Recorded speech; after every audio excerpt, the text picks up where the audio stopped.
Hey detectives! Welcome back. We've got another mysterious case to explore. The case of Tonya McKinley. Tonya McKinley was born on January 25, 1961, in the small town of Milton, Florida. She grew up in a loving family and was very close to her older sister.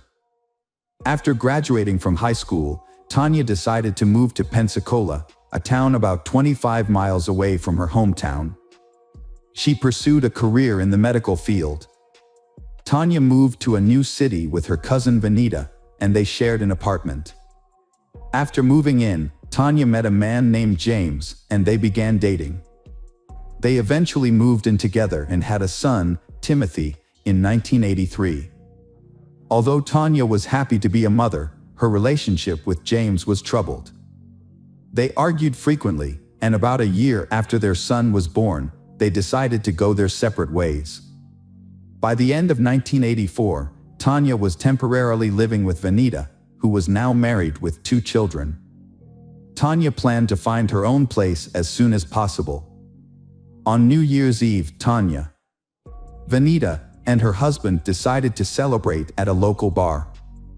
They left their children at a late-night daycare. Around midnight, Venita and her husband were getting ready to leave, but Tonya wanted to stay a little longer. Since the daycare closed at 1 a.m., Venita agreed to pick up Tonya's son, allowing Tonya to stay at the bar. Before leaving, Venita asked Tonya how she planned to get home, since they had driven there together. Tonya replied that she would get a ride from their acquaintance at the bar.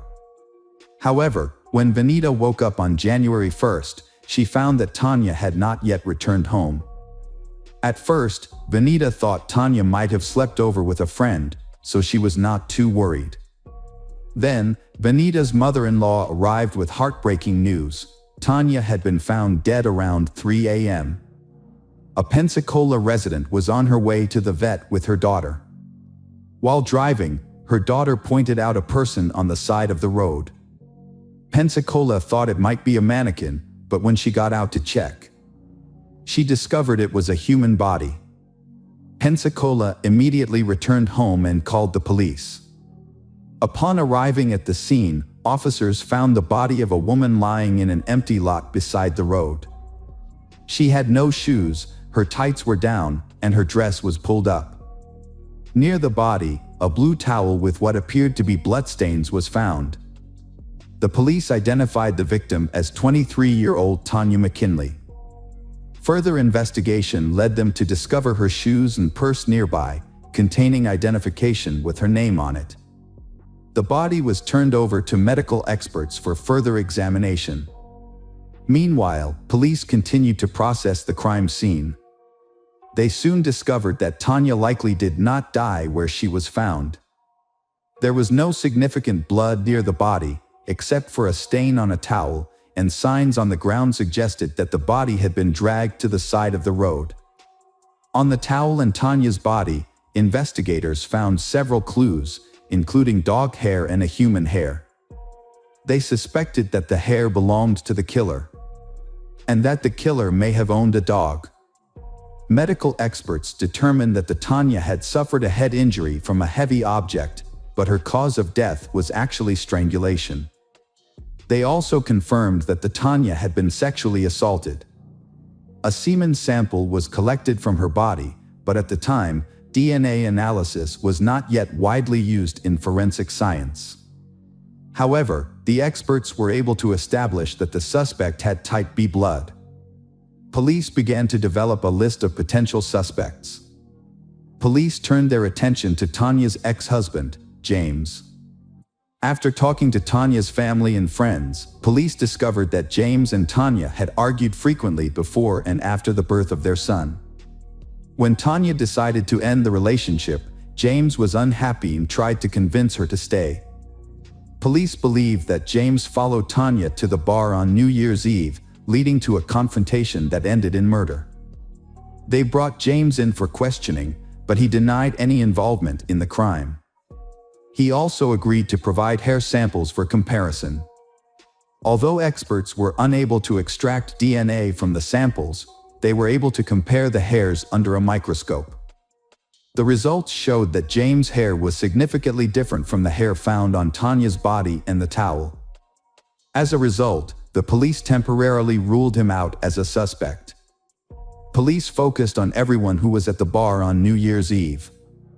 They asked Venita if she had noticed anyone acting strangely or aggressively toward Tonya, but she said the evening had gone off without incident. Police also discovered that after Tonya split from her ex-husband, she had started dating a man named Kurt, who was a bartender at the bar where she spent New Year's Eve. Kurt was working the night of the murder. When questioned, Kurt denied any involvement in the crime, claiming he had gone to a New Year's party with friends after his shift. The police reviewed all the testimony and concluded that Kurt had enough time to commit the crime. Based on numerous interviews with people at the bar, the police determined that Tonya was last seen alive at 1:15 a.m., but no one saw her leave. The police also spoke with local residents where the body was discovered. A family reported driving past the scene at around 2 a.m. and were certain that there was no body at that time. This meant that Tonya was killed about 1.5 hours after she was last seen alive. During this time, Kurt was unable to provide an alibi. He volunteered to take a lie detector test, but the results were inconclusive, and further investigation revealed that Kurt's blood type did not match the killer's blood type, as determined by a semen sample. As a result, Kurt was cleared of the crime. Unable to analyze DNA from the killer's semen, and with no witnesses or concrete evidence, police could only assume that the perpetrator likely lived in the area where the body was discovered. The case had been closed for years due to lack of concrete evidence. Timothy, who was only 18 months old when his mother died, was raised by his father and Tonya's family. Together, they kept the truth about his mother's death a secret. When Timothy was 14 years old, he was informed that his mother had died in a car accident. As Christmas approached that year, out of curiosity, he searched his father's closet for his present, and Timothy stumbled upon a shocking letter addressed to television host Montel Williams, written by his father himself. In a letter, Timothy's father wrote asking for help in solving the murder of Timothy's mother, Tonya. The letter included a detailed account of the crime, which was the first time Timothy learned of his mother's tragic fate. Years later, in the early 2000s, police reopened Tonya's case, hoping that advances in DNA technology might help identify the killer. Police sent all available evidence to a lab for analysis. Experts discovered that the blood on a blue towel near Tonya's body came from a man, not Tonya. They created a DNA profile of the unidentified man and uploaded it to the FBI database. But there were no matches. The case was put on hold until 2015, when it was reopened, 30 years after the murder. Through investigation, the police discovered from the FBI's archive database that a person had some similarities with the DNA found at Tonya's crime scene. However, the match was not strong. To investigate further, the police learned about the person's family background and even contacted his relatives for assistance. These relatives cooperated and provided DNA samples for comparison. Unfortunately, the DNA analysis showed that his family was not involved in Tonya's death, leaving the police with no new leads. In 2018, a journalist named Tony Adam became interested in Tonya's case. Tony contacted the police offering help. And the police became suspicious of his involvement. Tony joined the investigation despite having no background in criminal investigations. The police, who had made little progress in the case, hoped that Tony's involvement wouldn't hinder the investigation. In 2019, a year after Tony got involved, police decided to identify the killer's relatives.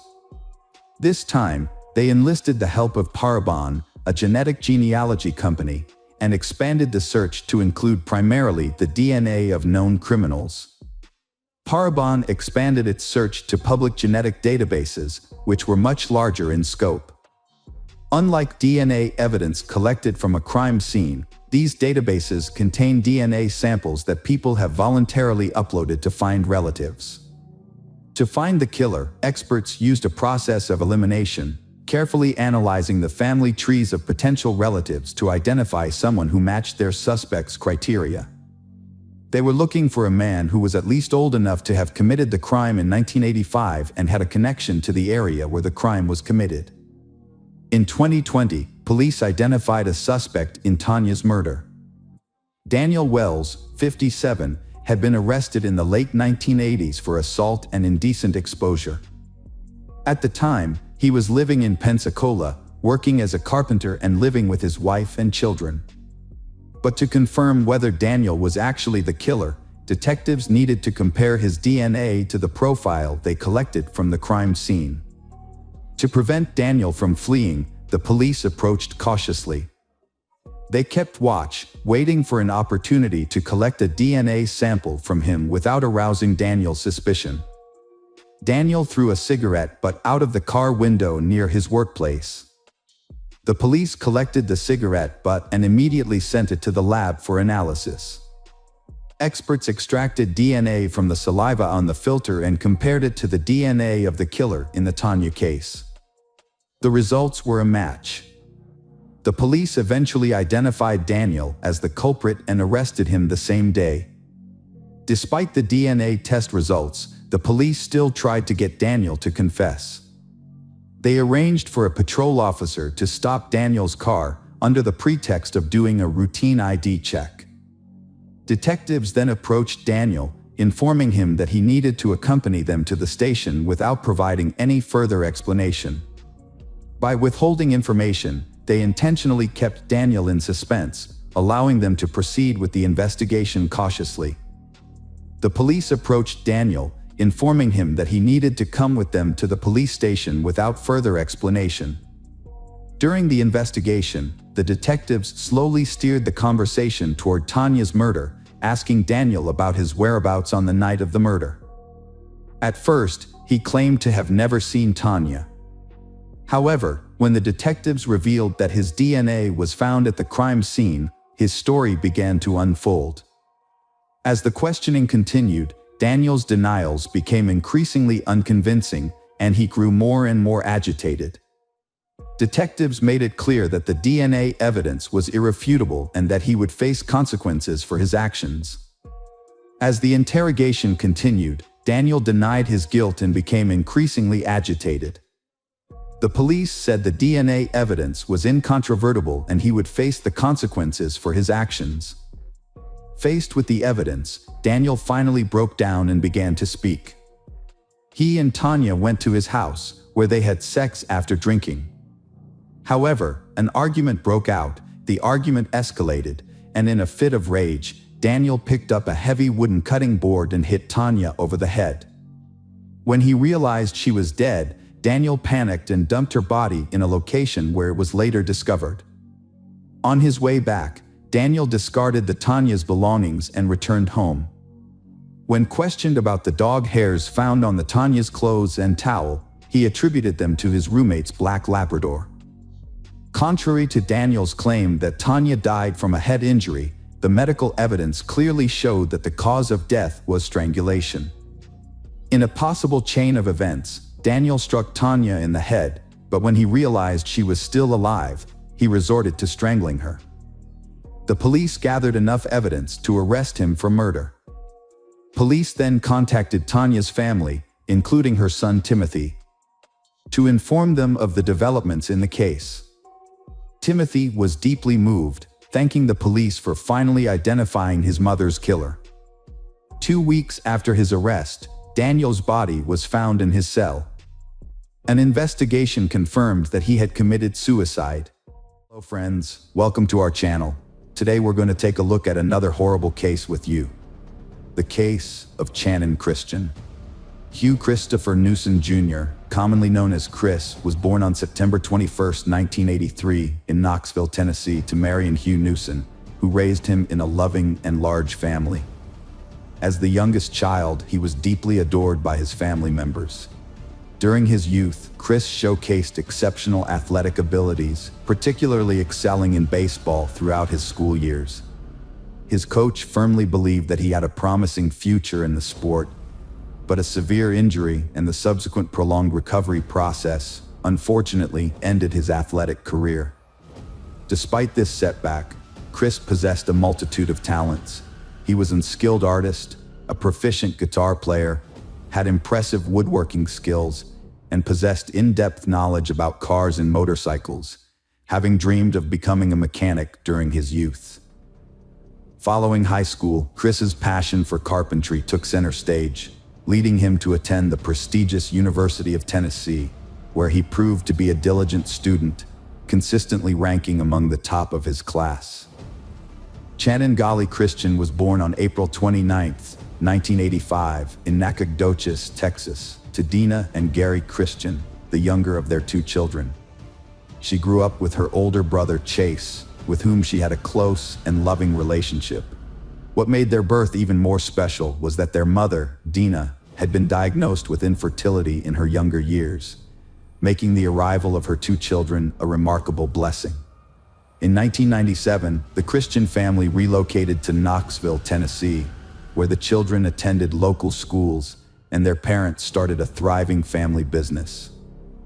Dina worked from home, conducting individual psychotherapy sessions, while Channing, who shared her mother's passion for psychology, was an outgoing and kind-hearted individual. After high school, Channing went on to study sociology at the University of Tennessee and worked part-time to save up for her dream car. On her 21st birthday, her parents and brother helped make her dream a reality by contributing towards the purchase of a silver Toyota 4Runner. In the same month, Channing and Christopher were invited to a mutual friend's birthday party.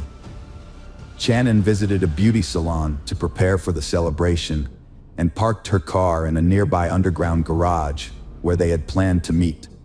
However, Christopher was delayed, leading to a brief argument between them as they were running late for the event. As they failed to show up at the party, their friends became increasingly worried, knowing that it was unlike them to miss an event without notification. Attempts to reach them on their phones were unsuccessful. Channing's friend called her mom repeatedly, getting no response. The next morning, Dina noticed Channing hadn't come home. At first, she thought Channing might have stayed at Chris's after the party or gone to work from there. But when she saw missed calls from an unknown number, her concern grew. The caller said Channing and Chris never showed up to the party and weren't answering their phones. Dina feared the worst, and Chris's parents were equally worried, thinking he was at Channing's. Channing's parents grew anxious when they found out she, like Chris, had missed work. They contacted police, but the officer was unhelpful, suggesting the couple just wanted alone time. The parents took matters into their own hands, launching a search effort with friends, contacting acquaintances, visiting hospitals, and spreading the word on social media. Despite their efforts, no useful leads emerged. Channing was last seen at a beauty salon on Saturday, chatting about an upcoming party. It wasn't until Monday, January 8th, that the police officially launched their investigation into the disappearance of Channing Christian and Christopher Newson. By then, thanks to the tireless efforts of their parents and friends, the entire city was aware of the missing couple. The previous day, rumors had begun circulating about a disturbing discovery near the railroad tracks, although no concrete details were available. A railroad worker, while inspecting the tracks in his designated area, discovered badly damaged human remains on the embankment beside the tracks. The body was in a gruesome state, with multiple injuries, and had been drenched in a flammable liquid in an attempt to set it on fire. Upon responding to the scene, the police cordoned off the area and conducted a meticulous examination, but were unable to find any significant clues or leads. After taking necessary photographs, the remains were sent to the morgue for an autopsy to establish the cause of death and attempt to identify the victim, although it was clear that the extensive damage and effects of the fire would make this challenging. Forensic experts determined that the body belonged to a young man who had suffered a brutal and prolonged death. The victim had sustained multiple injuries while still alive, indicating a severe and lengthy assault. Almost all of his teeth had been knocked out or damaged by blows, and he had been shot 3 times, twice in the back and a final fatal shot to the head. Furthermore, traces of seminal fluid from at least 3 different men were found in his body, along with distinctive tears suggesting repeated violent assaults. When police reviewed recent reports of missing young men, they found that Christopher Newson matched the description in terms of age, height, and build. The officers then contacted his parents and asked for DNA samples to confirm the identity, while strongly advising them against viewing the body at the morgue due to its badly burned and unrecognizable state. Unfortunately, the DNA analysis subsequently confirmed that the body was indeed that of the missing student, Christopher Newson. The search for Channon continued, despite the distressing news about Christopher. Channon Christian's parents were still holding on to the hope that their daughter was alive, possibly being held captive somewhere. The last known location of her mobile phone was in one of Knoxville's more troubled neighborhoods on the day the couple disappeared, which suggested that they might have been taken there against their will. This led the parents to believe that Channon might still be being held in that area. In a secluded alley of this neighborhood, Channon's Toyota 4Runner was discovered abandoned and in a terrible state. The SUV was dirty, scratched, and had broken headlights and deflated tires. Additionally, all of Channon's personal belongings were missing, and the car was littered with cigarette butts. The seats were torn and stained, and the driver's seat was pushed far back, indicating that a large adult male had last driven the vehicle. A crumpled envelope with the address 2316 Chipman Street was found on the floor between the seats, likely dropped by the perpetrator. A local witness reported seeing 4 African-American males driving the SUV that Saturday evening, which stood out in that area. The fingerprints on the envelope led the police to Lamas Davidson, a man with prior convictions for serious offenses. His residence, located in an industrial area near a wasteland, had no witnesses. When no one responded to the police's knock and offered to surrender, they forced entry, hoping to find Channon alive inside. Inside the house, the police found Channon's purse, a stuffed toy from her car, Christopher's headphones and baseball cap, and a knife with blood traces. They also discovered torn and blood-stained fragments of women's clothing and, tragically, Channon's lifeless body hidden in the house's trash chute system, wrapped in 5 trash bags and bound in the fetal position under dirty sheets. Experts later determined that she likely died in the early hours of Monday, January 8th.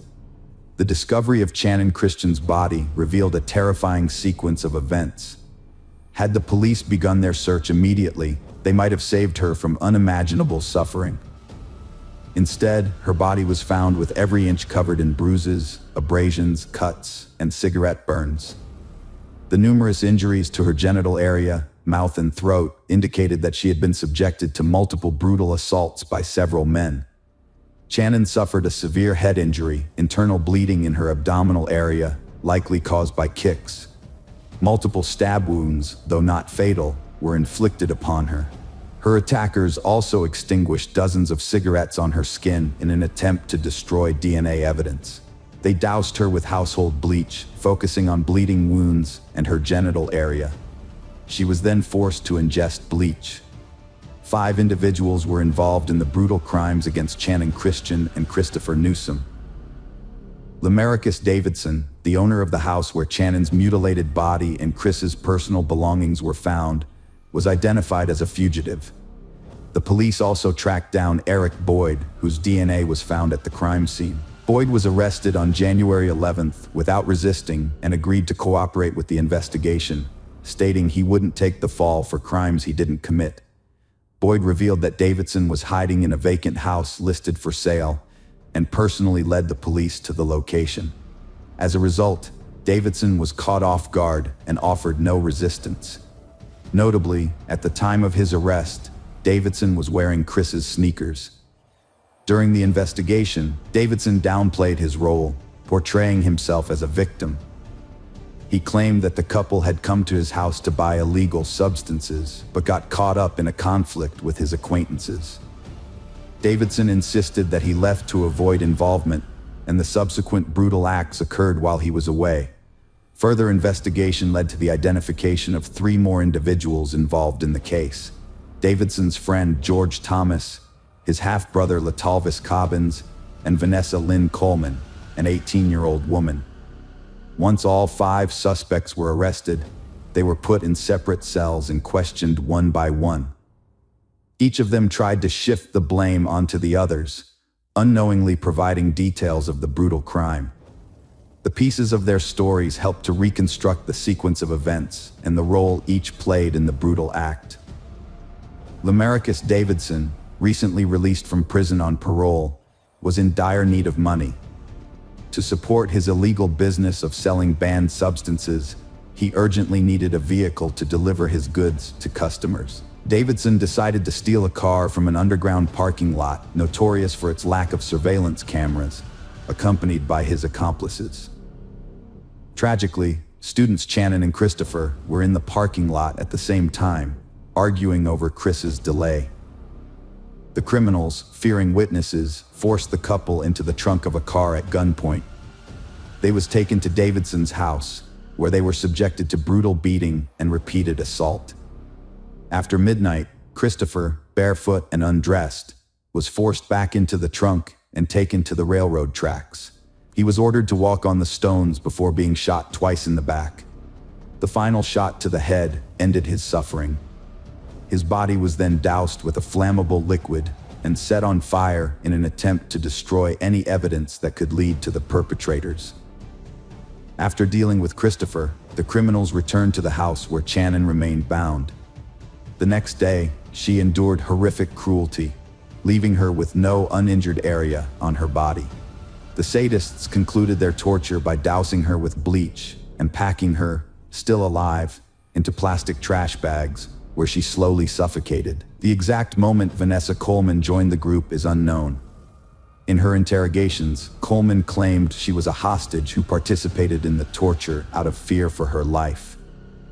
However, Boyd said Coleman was Davidson's girlfriend and willingly took part in the events, even taking Shannon's jewelry and mobile phone.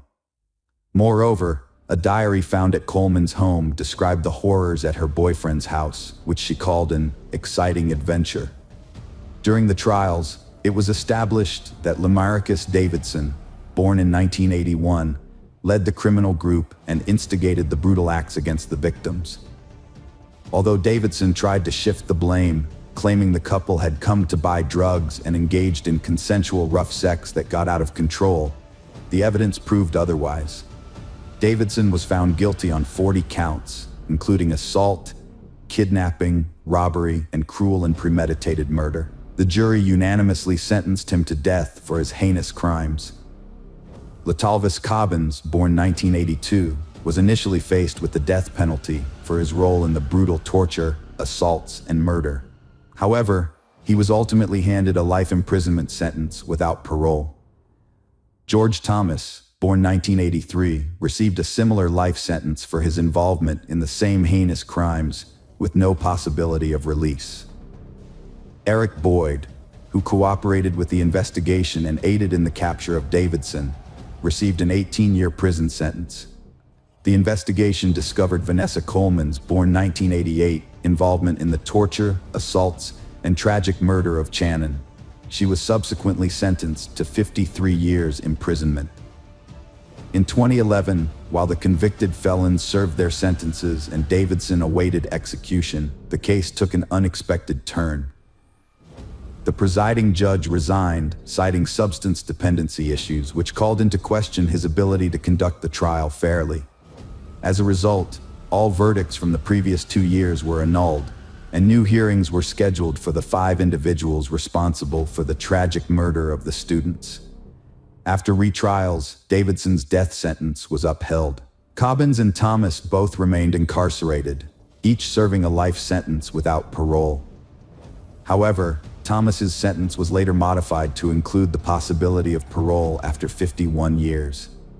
Vanessa Coleman's original 53-year sentence was reduced to 35 years. Although her 2014 appeal was rejected and parole was denied in 2017, she will remain incarcerated until at least April 2032, as determined by the parole board in 2020. Eric Boyd's circumstances drastically changed. Initially, he got a short sentence for cooperating, but was later retried and received life without parole for his role in the assaults and deaths of 2 victims. His accomplice Thomas testified against him, revealing new details, and got a 15% sentence reduction. Boyd's appeals failed, and he's now serving life at Bledsoe County Correctional Complex. Davidson awaits execution in Riverbend Max Security. The trial sparked media frenzy, leading to 2 new laws. One protects victims from defamation by the accused, who try to shift blame. The other eliminates the need for a judge's signature on a unanimous verdict, preventing retrials and sentence reviews. The house where Channing Christian and Christopher Newsom were brutally tortured was demolished in 2008. A memorial was built on the site in their memory. A charity foundation and golf tournament were established in Christian's name to support violence victims. A foundation in Newsom's name hosts annual baseball tournaments and awards a scholarship in his memory. Initial media reports of the case were inaccurate, sparking public outcry. Some believed racial bias played a role, given the victims were white and perpetrators African American. However, experts and the police chief found no evidence to support this claim, nor that the case would have received more attention if the races were reversed. Hello friends, welcome to our channel. Today we're going to take a look at another horrible case with you. The case of Soraya Sierra. Soraya Sierra was born on November 9, 1979, in New York, the second of 3 children in a large family. She grew up with her older brother David and younger sister Christina. Her parents, Dennis and Bethany Jimenez, were of Puerto Rican descent and had immigrated to the United States in 1973, settling in Manhattan, where their children were born. After moving, the couple joined a local Protestant community and converted to evangelical Christianity. They raised their children in a strict environment, adhering to the religious principles of their adopted faith. The family was regular churchgoers, socialized with other community members, and the children attended Sunday school. Soraya was an active and creative person who stood out for her strong will and complex personality. Unlike her younger sister Christina, who was quiet, obedient, and modest, Soraya was seen as a rebellious and mischievous individual. However, she still respected her parents and acknowledged their authority. In the Jimenez household, there were strict rules that everyone followed. These rules governed daily routines, everyday moments, and behavioral norms. For instance, the daughters were not allowed to interact with boys, go on dates, or stay out past 9 p.m. All their friendships were monitored, and their parents always knew who they were with and where. As a result, Soraya's life revolved around home, school, and church, and her social circle was limited to people she met in those places. Soraya, active, energetic, socially oriented girl, was bored and cramped within the framework in which she was kept, but her parents were sure that they were doing the right thing for the good of their children. During her school years, Soraya planned to enter a pedagogical university and become a teacher in the field of culture or arts. But closer to the end of her studies, she became interested in psychology and began to think about connecting her future profession with this field of activity. At a religious community meeting, a young woman named Soraya caught the eye of Stephen Sierra, a man 7 years her senior. He was the first to approach her, finding an excuse to chat. Soraya was just 18 at the time, and with her parents' approval, the two started dating. Stephen made a good impression on Dennis and Bethany, who thought he was a decent, polite, and honest suitor for their daughter. Though Soraya wasn't deeply in love with Stephen, she agreed to marry him, largely to gain independence from her parents' household and strict control. Despite having a good relationship with her parents, Soraya yearned for the freedom to make her own choices and shape her own future.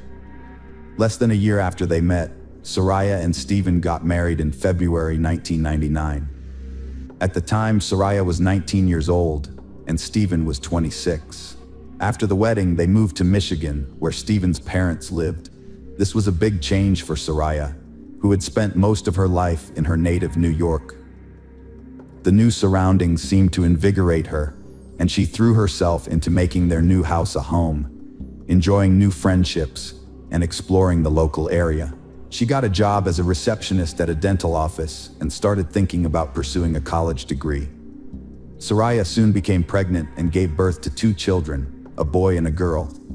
As a result, she had to put her plans to attend university on hold, as she was fully devoted to motherhood and found joy in it. A couple of years later, the Sierra family, now with 2 young children, made another move, this time to sunny California, where they settled in the charming Silver Lake neighborhood of Los Angeles. There, Stephen was offered a job opportunity. However, it soon became clear that his earnings were insufficient to support their lifestyle. After discussing their situation, they decided to return to New York, eventually settling into a modest rented apartment located near the home of the Jimenez family. At that time, the couple, Soraya and her husband, were struggling with serious financial issues. With Soraya staying at home to take care of the children, her husband had to make do with irregular income, which led to periodic debt. However, things started to look up when the children began attending school, and Soraya landed a job at an advertising agency. Around the same time, Stephen found a stable job as a bus driver on one of the city routes. In her late 20s, with the children grown and their lives stable, Soraya revived her long-held plans to pursue higher education. Unlike her earlier interest in pedagogy, she now opted for the psychology faculty at a local university. However, Soraya soon lost enthusiasm for her studies, finding the lengthy lectures dull and uninspiring. She decided to explore alternative fields, seeking a profession that would excite, inspire, and allow her to express herself. Since Soraya was a creative person with a talent for drawing and finding beauty everywhere, she became fascinated with photography. She joined a renowned New York photography community to develop her skills, and it soon became apparent that she had a real gift. Her ability to select the perfect angles and craft harmonious compositions produced stunning, beautiful shots. Even professionals praised her work for its creativity and vision. On the advice of her colleagues, Soraya created a social media page in early 2012, where she began posting her work. It didn't take long for her to gain a massive following, with thousands of users subscribing to her profile and enthusiastically commenting on each piece. In just a few months, she became a star, and her subscriber count continued to grow exponentially. The sudden fame left her feeling dizzy. Soraya felt a strong desire to achieve more and improve her skills, so she proposed organizing a group photo tour to search for unique and breathtaking locations around the world. Soraya Sierra began by taking short trips within her native country, where she developed a specialty in capturing architectural ensembles and historical monuments through her lens. Her photographs garnered great success, which fueled her desire to explore further. She set her sights on Istanbul, one of the world's most ancient and beautiful cities, intent on photographing its iconic landmarks and historical sites. Although her parents were hesitant about her traveling abroad for the first time, Soraya was resolute. They were concerned about her venturing out alone, away from home for an extended period. To alleviate their worries, Soraya agreed to be accompanied by her close friend, Magdalena. However, what her family didn't know was that they were going through a tumultuous time, and Soraya's relationship with her husband was on the brink of collapse. It's possible that her desire to embark on a photography tour on the other side of the world was, in part, a coping mechanism. She yearned to escape her situation, gain a fresh perspective, and reflect on her family's troubles from a distance. After feeling confined for too long, Soraya felt an overwhelming need to break free and do something that nourished her soul during that difficult period. Soraya's relatives were worried that she would be traveling by herself to a foreign country on the other side of the ocean. But she calmed their fears by promising to keep in touch daily through phone calls, letters, and photos. Besides, Soraya had already lined up commercial photography projects in Germany and Austria, which were part of her meticulously planned itinerary. In fact, her whole trip was carefully timetabled, with every hour accounted for, leaving no room for spontaneity or changes. On January 7, 2013, Soraya boarded a flight from New York to Istanbul with limited cash, a smartphone, a tablet, and a DSLR camera with professional lenses. After arriving, she called her family to let them know she had landed safely and was heading to check into a budget hotel she had booked in advance, located in a remote and apparently unsafe area. It later emerged that Soraya was not alone in Istanbul. She was accompanied by a young man named Taylan, whom she had met on social networks in mid-2012. Taylan was the one who had persuaded her to fly to Turkey for several months. During this time, they had been in close contact and had developed a strong bond. Soraya had complete faith in her new friend, and they spent almost every day together, exploring the city's attractions. As a native of Istanbul, Taylan was intimately familiar with the city and organized exciting trips to the most interesting and sometimes unusual places.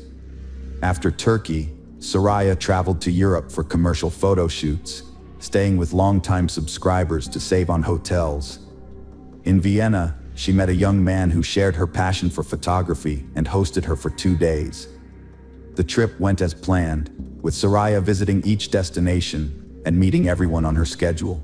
On January 21st, 2013, Soraya finished her photo tour and called her parents and husband to let them know her flight details for New York. As she had never spent so much time away from home before, everyone was relieved her trip was ending. However, before departing, Soraya decided to take a final stroll around the city to capture some last-minute photos for her account. When Soraya's father arrived at the airport to pick her up, she was nowhere to be found among the passengers. Her phone was also unreachable, and all attempts to contact her failed. Concerned, her father approached the airline representatives, who informed him that no passenger by her name was on the flight. Soraya's husband, Stephen, immediately contacted her Istanbul hotel, where he was told that her belongings remained in the room and she hadn't checked out, despite being due to do so the previous day. She was also absent from the hotel for the second day. This news sparked panic among the family, who were left wondering where Soraya was and what to do next. Stephen decided to investigate his wife's accounts, and what he found shocked him: a suspicious correspondence with a man named Taylan.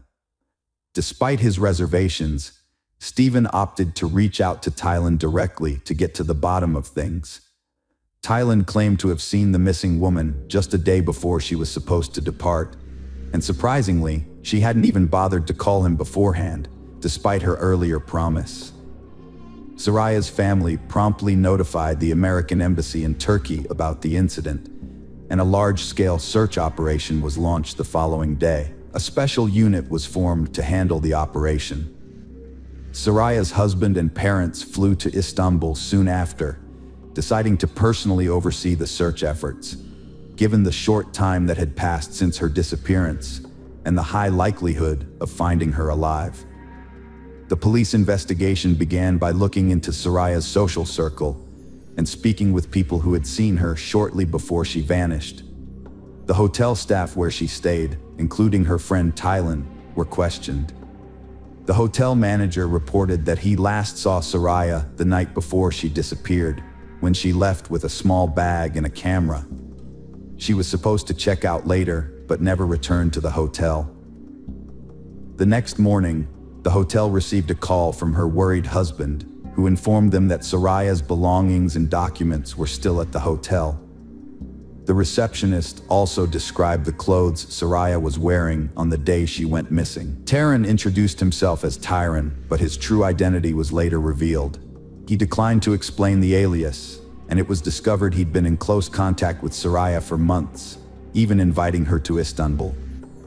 Despite this, Tarn denied a romantic relationship, claiming they were just friends. The investigation retraced Soraya's steps via cell phone data and CCTV footage.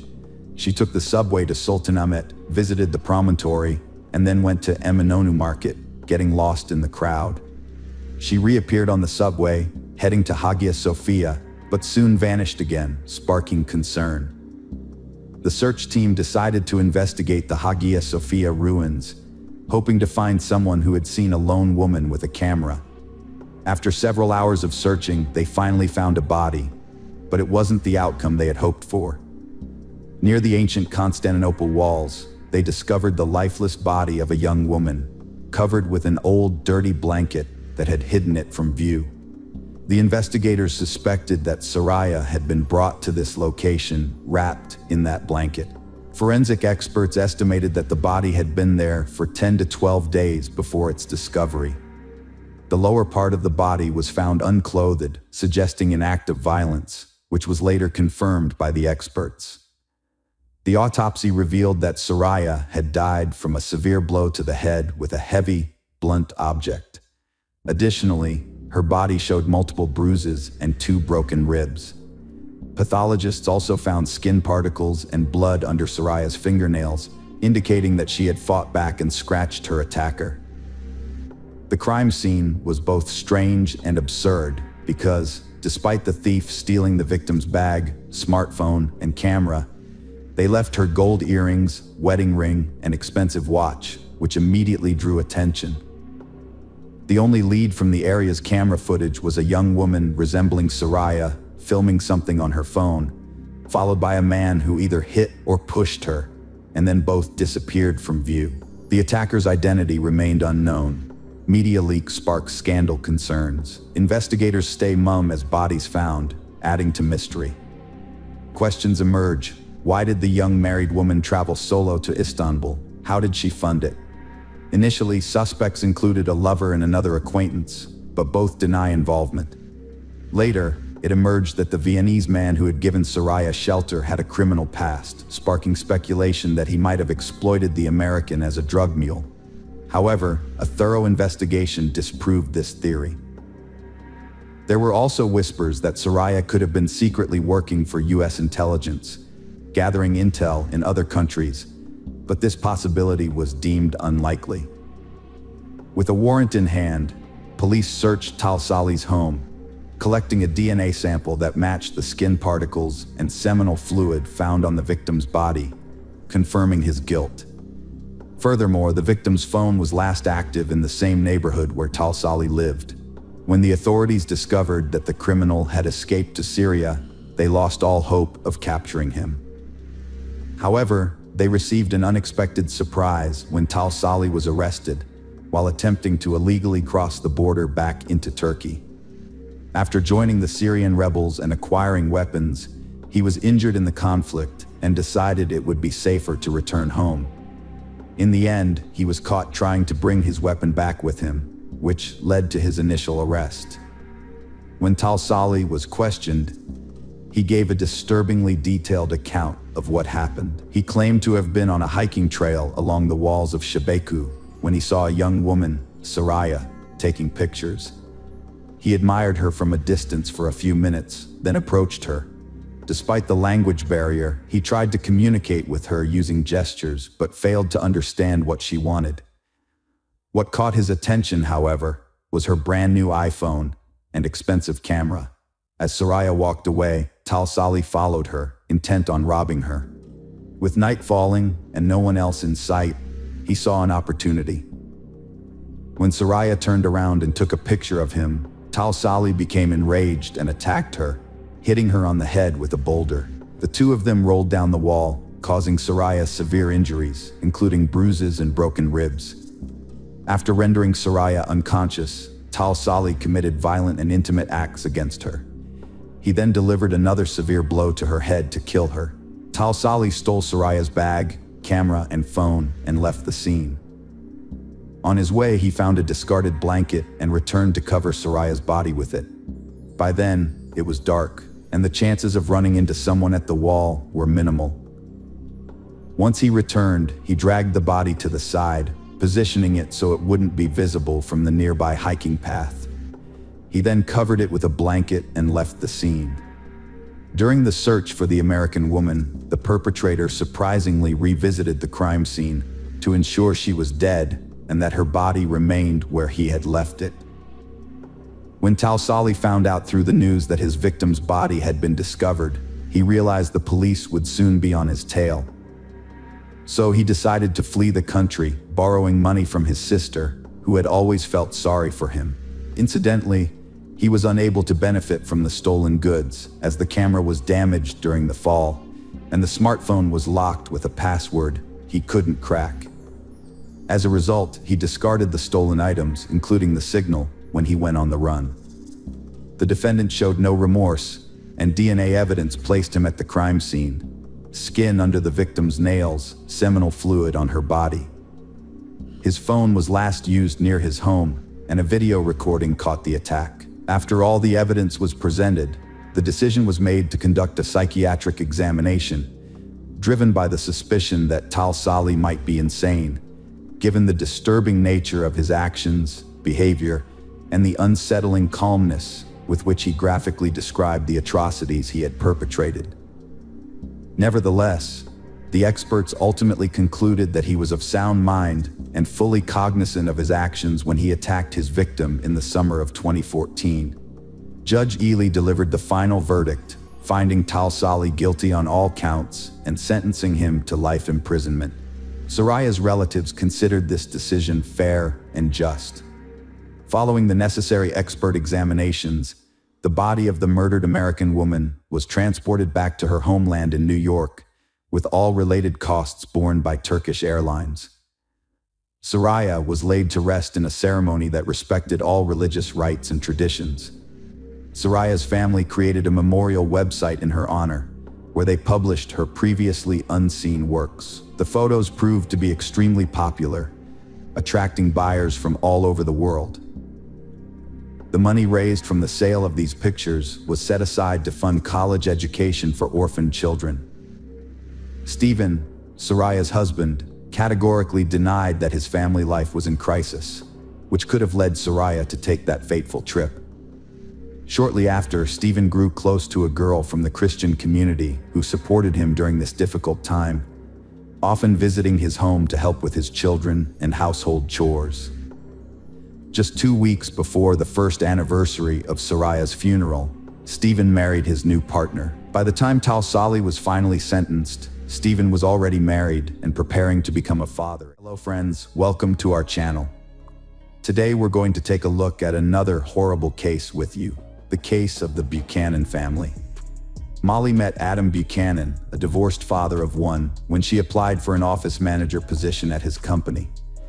At the time, Adam was raising his son Nolan from a previous marriage on his own. Molly, a cheerful and sociable blonde, immediately caught the attention of the company owner, and the interest was mutual. They started a romance, which turned into a serious relationship, and Molly eventually moved in with Adam. Molly, who dreamed of a loving and friendly family, made an effort to build a strong bond with her stepson Nolan. Soon, she became pregnant, and they had a son named Gavin. Those who knew the Buchanans described them as a close-knit family of 4.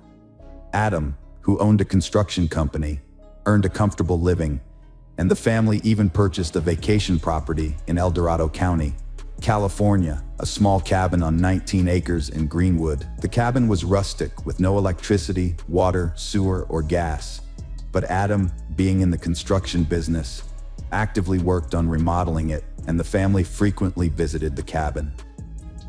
On September 13, 2015, at 10 a.m., the Garden Valley Fire Department responded to a wildfire in Greenwood Township, western El Dorado County, on Highway 193 between Coloma and Georgetown. Upon arrival, they found that the fire had destroyed 10 acres of the property, and the cabin had burned to the ground, with charred remains in the ashes. The fire department personnel left the scene untouched. At 11 a.m., firefighters alerted the El Dorado County Sheriff's Office to the fire scene, unsure of what they were dealing with. Initially, they suspected a pet might be trapped inside the house. However, upon arriving, the coroner faced a challenging situation. The house was still smoldering, making it impossible to inspect the interior. They had to wait for the flames to die down and the temperature to decrease. Once the coroner could examine the house, they detected the pungent smell of burnt flesh and soon discovered a human skull and charred torso. It became apparent that the tragedy had claimed a life. The officer called for backup, and additional officers from the sheriff's office arrived to conduct a meticulous investigation of the scene. The evidence led to an obvious conclusion.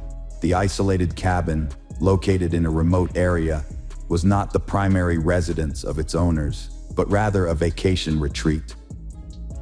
A Dodge truck and trailer were found on the adjacent property, and running the license plates could identify the owner. It was possible that the owner was the wildfire victim. It was quickly discovered that the vehicle and trailer belonged to Buchanan Construction, a company owned by Adam Buchanan. Buchanan, the owner, lived 160 miles away from the accident scene, a 3-hour drive from Venita, California. This information supported the police's initial assumption that the house served as a country retreat for city dwellers who vacationed there to escape the hustle and bustle. It remained unclear who was inside, the company's owner, Mr. Buchanan, or someone else.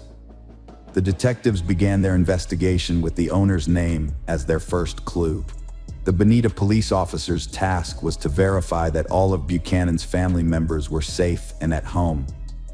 At the correct address, the officers arrived at the Buchanan's driveway, where they noticed a white Ford pickup truck. When they knocked on the door, Adam's 16-year-old son from his first marriage answered, looking surprised, and asked what had brought them to his doorstep. To avoid alarming the household, the officers decided to first establish who was present in the house. They didn't want to assume that the company car's disappearance was necessarily linked to the owner himself. It could have been taken by someone else from the company. Nolan Buchanan informed the officers that his father, Adam, had left for the weekend to his country estate, 160 miles away, with his partner Molly and their 8-year-old son Gavin, and they were expected to return in the evening. According to Nolan, his father had entrusted him with taking care of the house. Although the remains found in the cabin were not yet confirmed to be those of the Buchanans, the information gathered and the discovery of 2 sets of remains by the evening of September 13th were enough to declare the family missing. The El Dorado County Police visited Nolan's home on September 14th to question him further and determine who had perished in the fire. However, they were met by Adam's parents, Howard and Susan Buchanan, who explained that their son, the cabin's owner, regularly visited the property to perform his own repairs. The parents were extremely worried, having been unable to contact their son or daughter-in-law until then.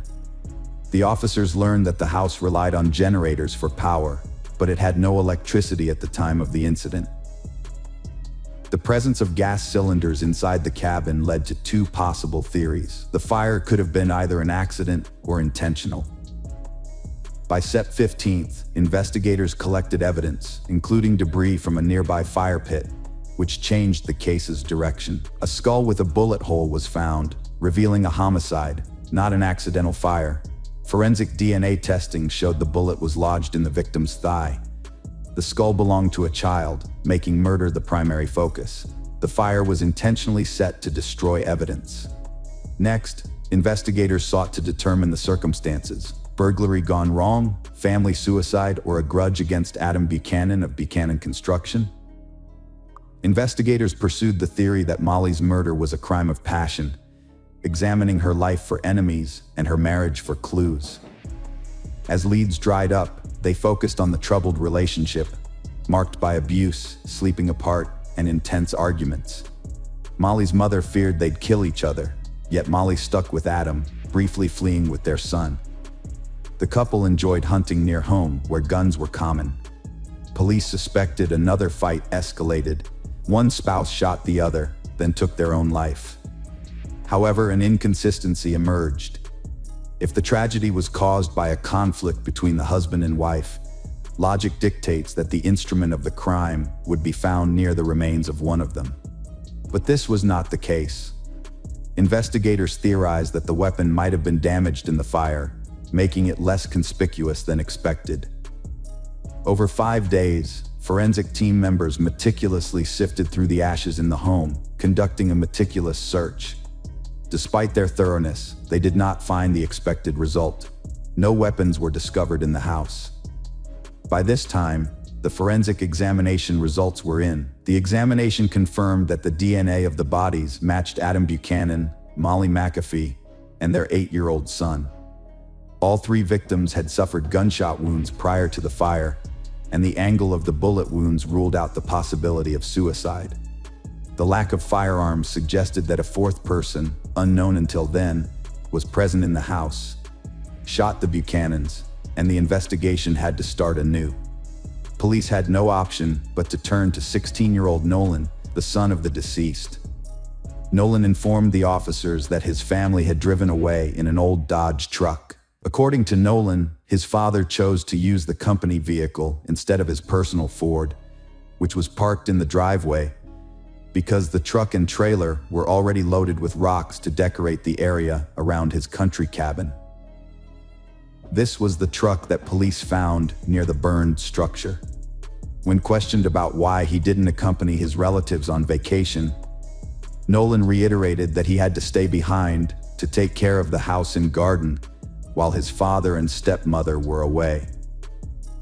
Nolan also mentioned that there was a neighbor growing illegal marijuana on the edge of the Buchanan property, which had led to frequent arguments between his father and the neighbor, with his father demanding that the neighbor stop planting it and threatening to report the issue to the police. When discussing the family business, Nolan revealed the company's financial struggles, including downsizing and a significant reduction in employees from what his father had mentioned. The business debts were accumulating rapidly. The investigation now had valuable information and a suspect, specifically a neighbor, given the common link between violent crime and illegal drug cultivation in that area. The detectives believed the threat of reporting to the police could have led to the murder of Buchanan and his family. However, the issue was that they didn't know which neighbor they should focus on. After the family's murder, the financial crisis engulfing their business had to be addressed. On September 18th, the police visited Adam's company and questioned the employees. As Nolan had warned, the company was in dire straits, teetering on the brink of bankruptcy, with debts exceeding $30,000. As a result, some employees lost their jobs. Interestingly, some of the fired employees were bitterly unhappy with their dismissal and could potentially be suspects in the crime. During a community cleanup, students found a purse with Molly McAfee and Adam Buchanan's IDs and a .22 caliber rifle hidden nearby. This led detectives to a new theory. The killer used the rifle and took their documents to cover tracks. The discovery was crucial because it suggested that the killer had gone to great lengths to reach Greenwood, murder the family, and then return to Venita to get rid of the evidence. This suggested that the killer was likely a local resident of Venita. The fact that the evidence was found near the location of Buchanan Construction reinforced the theory that the boss was killed by a disgruntled employee. Detectives sent the gun and the bag of documents to be examined and requested a warrant to search the company's records and premises. Here, during the search, they discovered a video surveillance camera installed on the firm's premises, which was directed not at the company's territory, but at the center of the parking lot. Since it was known that the family had gone out of town on Friday, the investigators reviewed Friday's footage and were surprised to find that Adam had attached a trailer filled with rocks to a white Ford F-150, not a Dodge truck as Nolan had initially told them. This discovery revealed that Adam had deliberately misled the investigation. If the white Ford had towed the rock trailer to the cabin, then someone must have driven it back and parked it in the driveway of the Buchanan family home. Investigators decided to re-interview Nolan, aiming to keep him safe while gathering as much information as possible. This time, they asked him specific questions, such as what movie he had seen at the cinema, how he had paid for shopping at the mall, and how he had paid for dessert on a date. Unaware of the implications, Nolan mentioned that he had used his father's credit card. The officers then applied for a warrant to search the Buchanan home in Venita, search their vehicles, and examine their financial records. The Ford automobile sat in the driveway, its wheels caked with reddish soil, similar to that found in Greenwood. This suggested that the car had recently been driven on the dirt roads of Greenwood. If the Ford had been used for a trip earlier, some soil might have remained on the wheels, but it wouldn't have been as noticeable. Unfortunately, the fire had destroyed any wheel tread marks near the country house, but the dirt buildup indicated that the car had probably been to Greenwood recently. Further investigation revealed that Adam Buchanan had used his credit card on Friday, September 11th, at a Taco Bell fast food chain on his way to Greenwood. However, Nolan claimed he stayed home and didn't accompany his parents, and that he had the credit card in his possession. Detectives reviewed the security cameras at the diner and saw what they expected: a white Ford, not a truck. When they searched the Ford, they found a Taco Bell receipt dated September 11th that listed 4 drinks, not 3. Similarly, evidence collected at the scene of the fire pointed to 4 drink cups, indicating that Nolan had been in the car. On Saturday, September 12th, Adam and Molly used a credit card at the Valencia Club Bar in Penn, about 30 minutes from the cabin. This was a familiar spot for the couple, as they would often stop by after working on the cabin. Security cameras at the bar recorded the time they left, and traffic cameras on the highway helped track their route back to the cabin. The cameras showed that a Ford F-150, driven by Adam and Molly, headed towards the Buchanan cabin around 2:30 a.m. on the day of the fire. Then at 3:30 a.m., the same vehicle was spotted driving in the opposite direction, but this time with only Nolan inside. Later that morning, on Sunday, September 13th, Adam's credit card was used to make purchases at 3 different businesses in Venita: Starbucks, McDonald's, and a gas station. The bank confirmed that Adam only had 1 credit card, which contradict Nolan's previous statements. By the time the forensic results were back, Nolan's fingerprints were found on the gun, leading to his arrest in the middle of a high school class. Nolan Buchanan maintained he was not guilty of the charges against him, and instead, he spun a tale claiming his father had shot the family, then pointed a rifle at him. Nolan said he took the weapon away in self-defense, accidentally shooting his father in the process. Nolan attributed his subsequent actions, including setting the house on fire, to a state of panic and extreme fear. Throughout the trial, the defense emphasized Adam's history of abuse towards Nolan and other family members. However, the medical examiner questioned the verdict due to the inconsistent angle of the bullet wound on Gavin's skull, suggesting it was fired at nearly a 90-degree angle. Nolan countered that he and his brother's beds were adjacent, and they were both awakened by the noise and screaming. He claimed to have seen someone enter the bedroom and shoot Gavin, then pointed the rifle at him. According to Nolan, he pushed the attacker away, which would have resulted in a shot fired at around a 45 degrees angle, contradicting the forensic evidence. The prosecution's theory is that Nolan killed his brother when they were alone in the house, while their parents were out at a bar. After waiting for his father and stepmother to return, Nolan shot and killed them as well, as evidenced by the position of the bodies. The sequence of events suggests that Adam was killed first, followed by Molly. Next, Nolan took the rifle, his parents' papers, doused the bodies with gasoline, and set the house on fire. He then went home, met up with his girlfriend, and spent the day with her, thereby establishing an alibi for himself. On July 13, 2018, a jury delivered a guilty verdict on 3 counts of first-degree murder against Nolan. As a result, he was sentenced to 150 years in prison, with the possibility of parole after 25 years.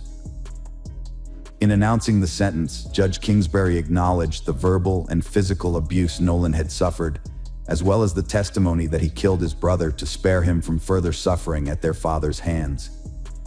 However, she also highlighted the premeditation of the crime, the subsequent arson, the creation of alibis, and Nolan's plans to take over the family business, which he had shared with relatives.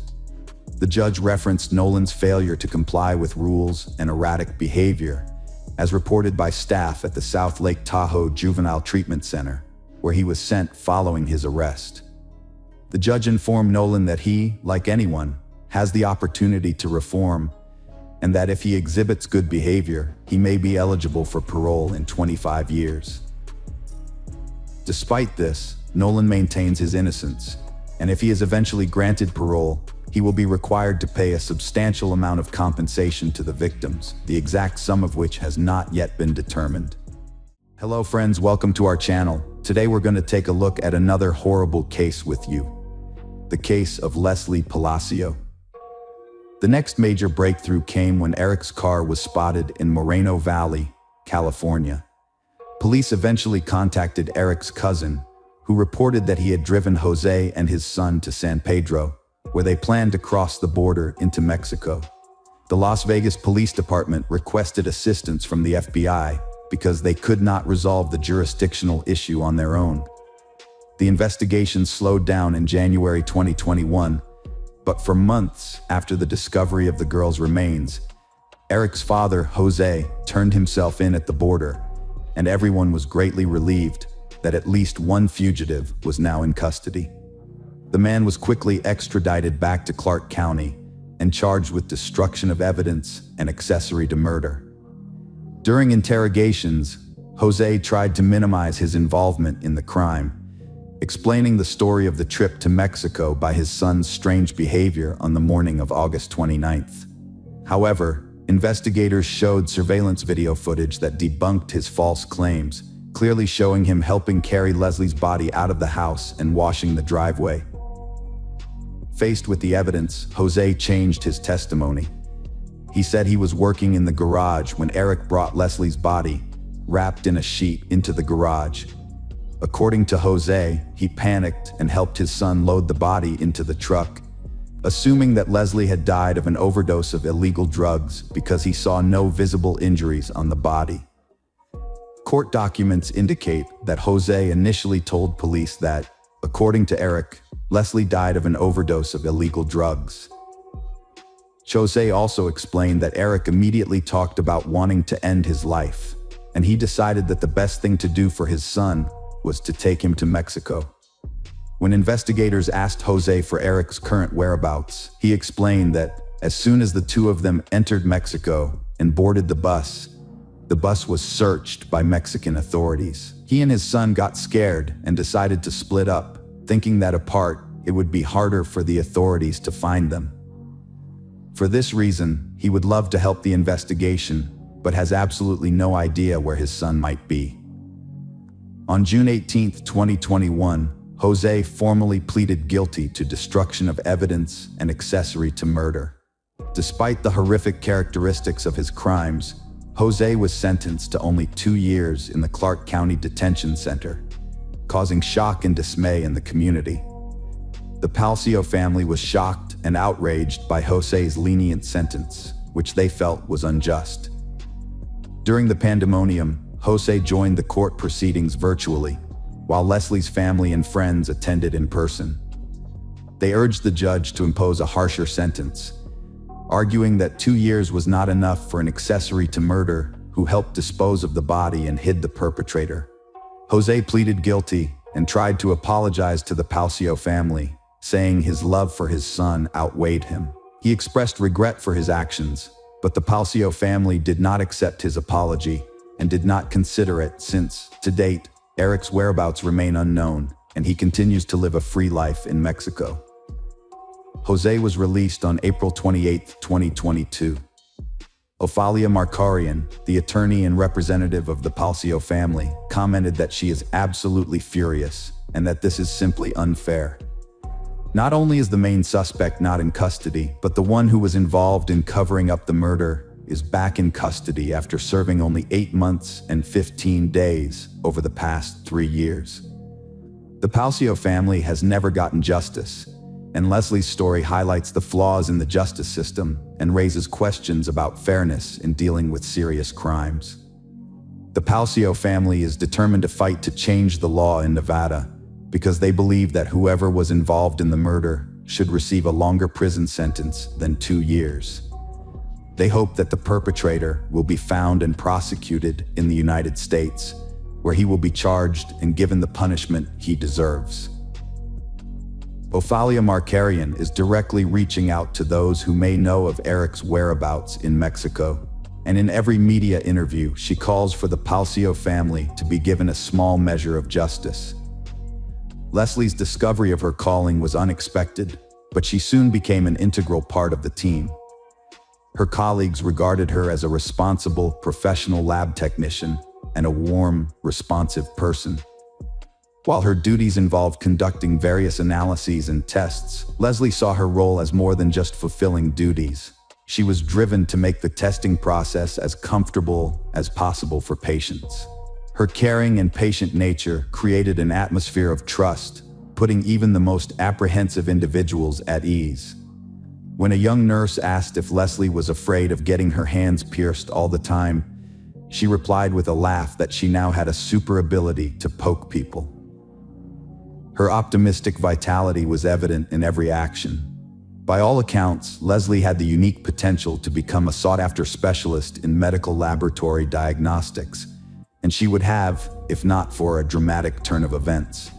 Since childhood, Leslie had been accustomed to helping and caring for others. As the second of 5 daughters, she took on a maternal role when her mother, Rosalia Palacio, worked as a hotel cleaner. Rosalia remembered Leslie kicking her out of the kitchen when she tried to cook dinner after cleaning over 15 hotel rooms in a shift, gently urging her to rest. Leslie took it upon herself to prepare dinners, finding cooking to be a source of inspiration. From then on, she made sure her family members were well fed, even when she was away, calling home to ensure everyone had eaten. For Leslie, family was her top priority, and she easily inspired her sisters with her energy and ideas. Even during the pandemic, Leslie didn't let her love of sports fade away. She organized workouts in her backyard and taught her mom various exercises. She also danced daily in front of the mirror with her sister to music. Leslie's passion for experimenting with hair colors and image inspired her to create a joint business plan with her older sister to open a boutique. They started designing and sewing dresses at home in their own unique style. When Rosalia got laid off due to downsizing during the pandemic, Leslie suggested that her mom start her own small cleaning company. She promised to help her mom with cleaning services in her free time from work and school. At a family council, Leslie reassured her mom, "We'll be fine soon, you'll see." They came up with a name for the company, Palacio Cleaning Service. Leslie's dreams were finally taking shape as their family firm landed its first contract. But on August 29, 2020, all their plans and dreams came to a halt. By the end of August 2020, Leslie had completed the lab assistant program, and the family firm received a large order.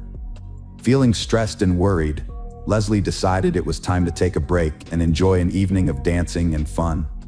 With pandemic restrictions slowly lifting and Las Vegas coming alive, she felt it was the perfect time to unwind. Leslie's friends refused to accompany her, even though people were gradually overcoming their fears and returning to their normal routines. They were still uneasy about being in crowded, enclosed spaces. Despite this, Leslie remained hopeful of finding someone to share a fun evening with, so she posted on Instagram about her desire to do something unexpected. To her surprise, Eric Rangel Ibarra responded to her post. Leslie and Eric's families had attended the same church for 14 years and occasionally socialized, making them childhood acquaintances, though they had never been close. Leslie was aware of Eric's interests and had received friendly texts from him in the past, but she had never reciprocated his attention. She had always been polite to him, though. Ordinarily, Leslie would have turned down Eric's offer to keep her company. But this time, she was eager to break the monotony of her daily life with a fun evening, so she decided to accept his proposal. Leslie's friends were busy, so she took Eric up on his offer to share Las Vegas nightlife stories. Despite some unease, she decided going out with Eric was better than staying solo. Leslie regularly checked in with her sister, detailing her whereabouts and activities. When she mentioned Eric wasn't drinking, Kayla joked about healthy living. Eric and Leslie's first destination was the casino at the Longhorn Hotel. They arrived at 1:31 a.m. on August 29th in Eric's white Ford F-250, as shown by the surveillance footage reviewed by the police later. The couple spent about 25 minutes inside the casino, leaving at 1:56 a.m. After their casino visit, Leslie kept her sister updated on their activities, sending a message at 4:40 a.m. However, Leslie's next message was alarming, saying, "I need to talk to you about something shitty." Her sister inquired about the issue, but Leslie didn't respond. Instead, a text box appeared, indicating that Leslie had started to type a response, but never sent it. Unfortunately, this was the last message Leslie sent during her lifetime. The following morning, Leslie still hadn't returned home, and her family grew increasingly worried as the hours passed. Initially, they assumed Leslie had spent the night at Eric's house, but as time went on, their confusion deepened. Eventually, the family decided to check on Leslie at Eric's house, where they stumbled upon a suspicious scene. Eric's mother and daughter were removing furniture, pretending they had only just learned that Leslie and Eric had been together the previous evening. Fortunately, Leslie's family arrived at Eric's house just in time, preventing a significant delay in the investigation. The police found bloodstains in the house and a messy bedroom, suggesting that Eric's mother and sister had spent the day packing up their belongings, including furniture, instead of cleaning up evidence of a crime. This indicated that they were not going on a short trip, but rather planning a long-term absence, likely to reunite with Eric and his father, Jose, who had fled to Mexico to avoid prosecution. When Mrs. Ibarra met the Palazzo family, she likely realized their chance to escape had passed, and the panicked mother and daughter began denying any knowledge of Leslie's evening with Eric. Their suspicious behavior aroused suspicion that something serious had occurred. Luckily, the Las Vegas police acted quickly, issuing a billing inquiry to track Leslie's movements from the previous night. Although it took time to receive the data, the Palazzo family didn't wait and launched a campaign to spread the word about Leslie's disappearance.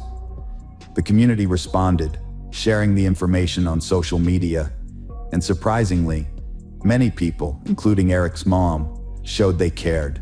Detectives continued to question Mrs. Ibarra, seeking more information, and on August 31st, she went to the police station to file a missing persons report for her husband and son. Mrs. Ibarra claimed that her son, Eric, had left their home late on the evening of August 28th, returning the next morning, behaving strangely. She watched as he walked out the door again, but this time, he never came back. Police probed Leslie's disappearance and that of Eric and his dad. The Las Vegas police joined the case, searching for clues. Detectives canvassed the neighborhood, seeking surveillance cameras. They found cameras at a house opposite Jose Barr's home, which might yield crucial evidence. They also obtained billing records, tracking Leslie's movements on August 29th, shedding light on the mystery. Detectives discovered that the couple visited a casino and then went to a grill bar, arriving around 2:15 a.m. Leslie's cell phone was left behind at the bar, and records show that she left the establishment around 5:50 a.m. Shortly after, at 6:05 a.m., neighborhood cameras captured Eric's car pulling up to their family home. The footage clearly showed that Leslie was heavily intoxicated as Eric assisted her out of the car and into the house.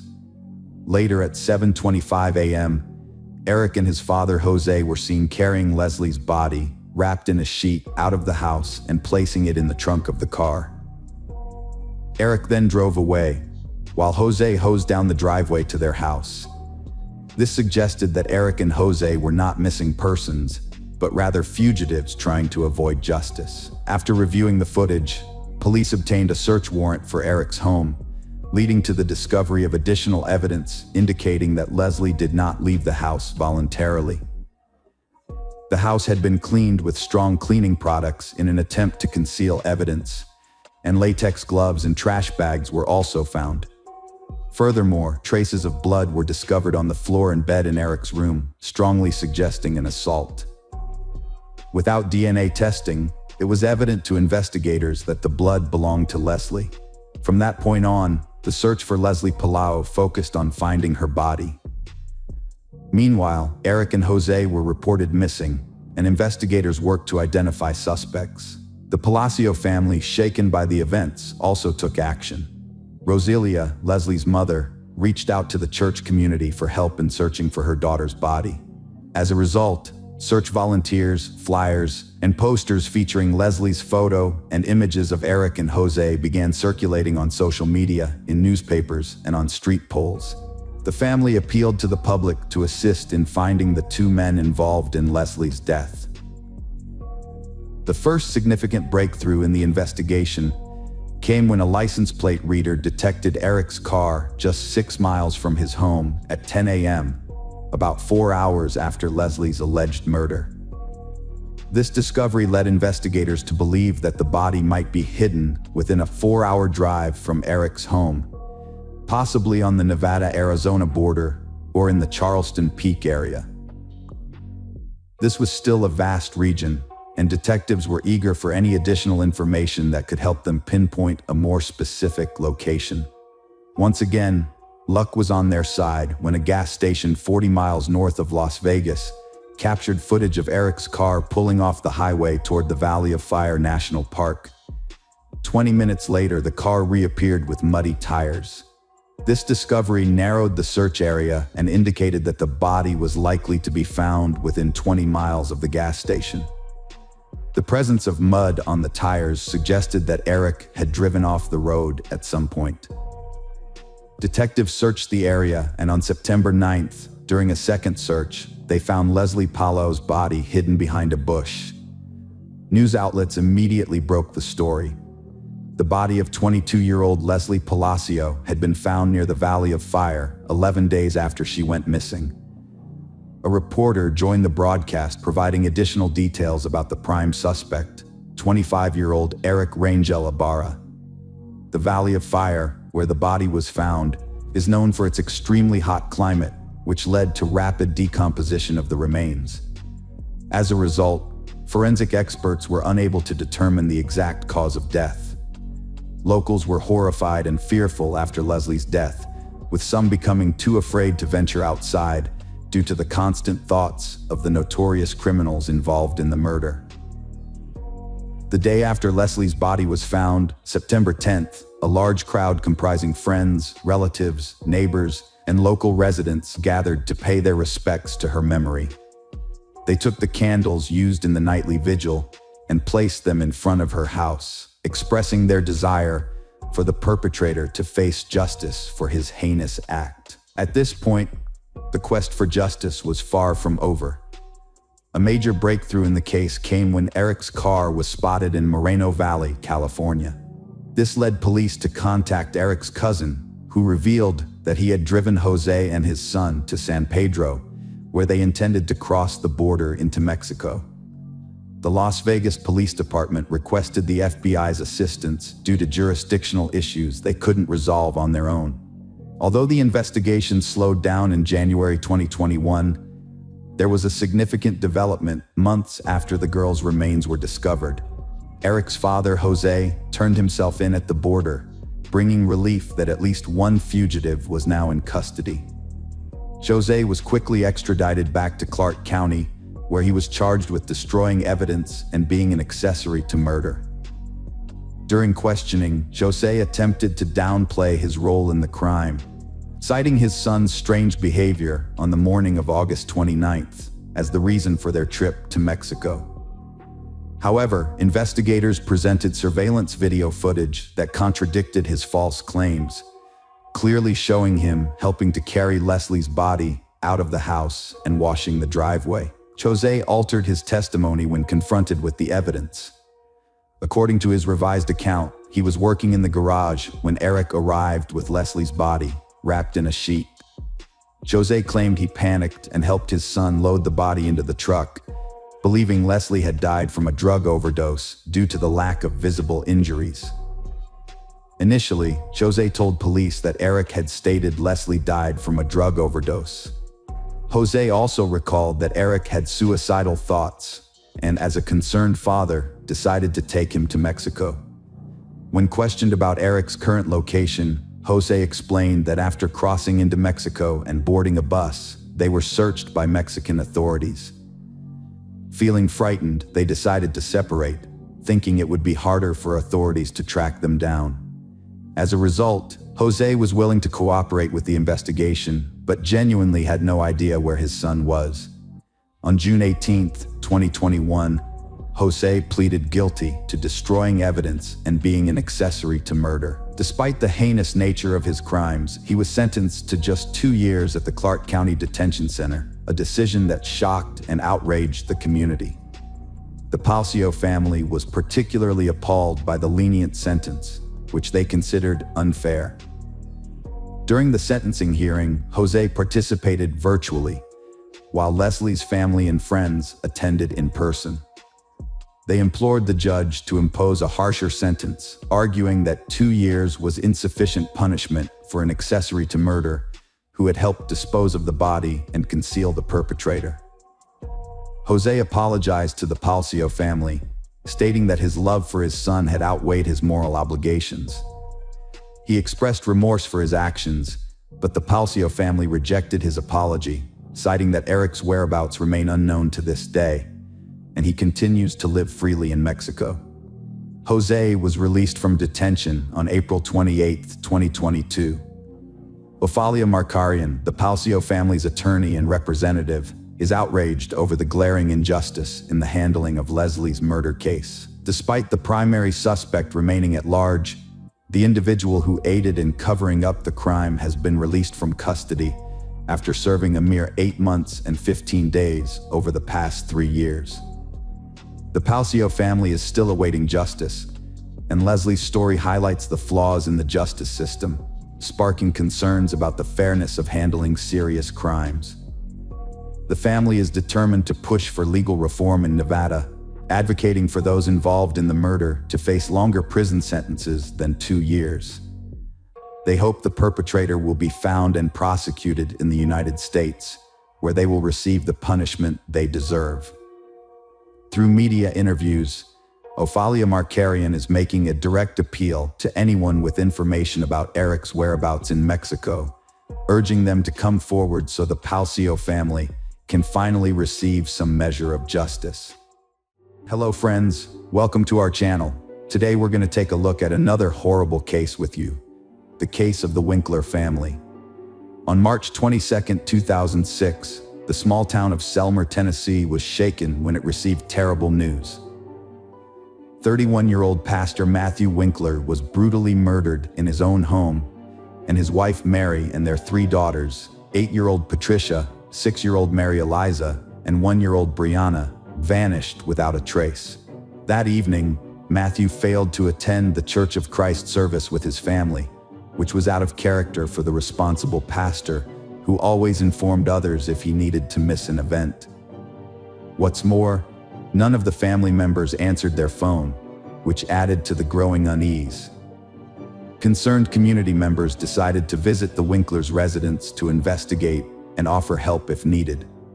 When they arrived, the house appeared normal, with no signs of forced entry or anything suspicious. Inside, lights were on in several rooms, and a television was playing loudly in one room, giving the impression that the family was simply busy with their daily activities.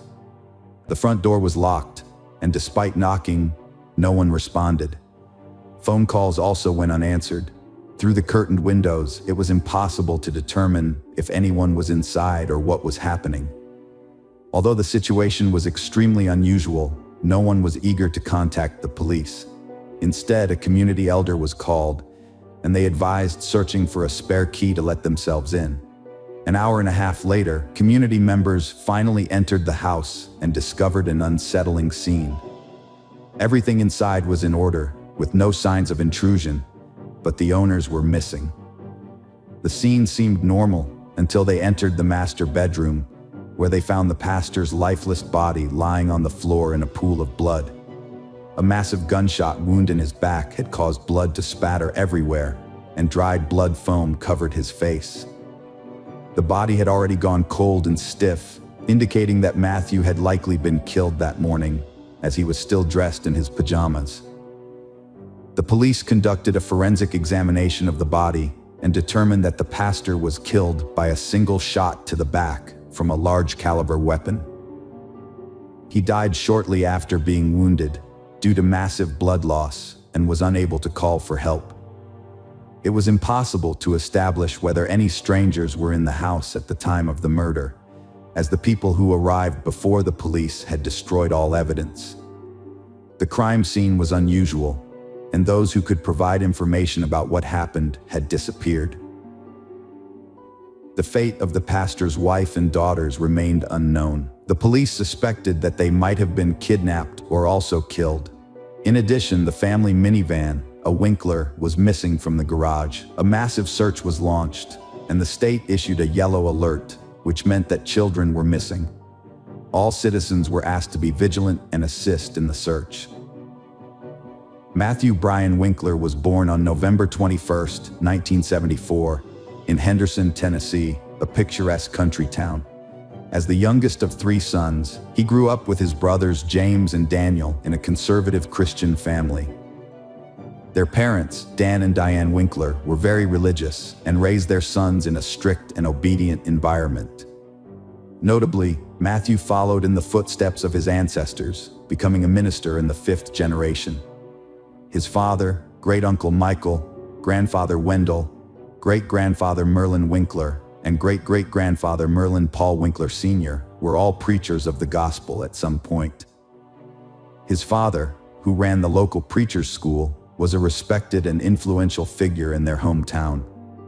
The Winkler brothers attended Sunday school and actively participated in church activities during their younger years. In high school, Matthew showed a serious interest in soccer, and everyone who saw him play noted his talent, predicting he could become an outstanding athlete of world renown. However, he later decided to sacrifice a promising sports career in favor of Bible study and church ministry. After completing school, Matthew's family lived in Austin, a small city in Texas. Although he was a creative person with a strong charisma, he did not have any exceptional academic achievements to his credit. After graduating from high school, he enrolled in Freed-Hardeman College and completed his studies successfully.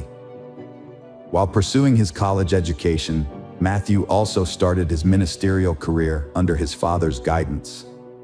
He served as the youth minister at the Central Church of Christ in McMinnville.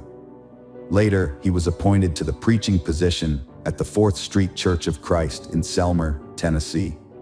Mary Carol Winkler was born in 1973 in Tennessee to a deeply religious family. Her sister Patricia, born premature, suffered from cerebral palsy, epilepsy, and mental retardation. Despite her condition, Mary was very close to Patricia, caring for her with kindness. Tragedy struck in 1987 when Patricia died in a bathtub after an epileptic seizure. Mary was devastated, blaming herself for not being there to prevent it.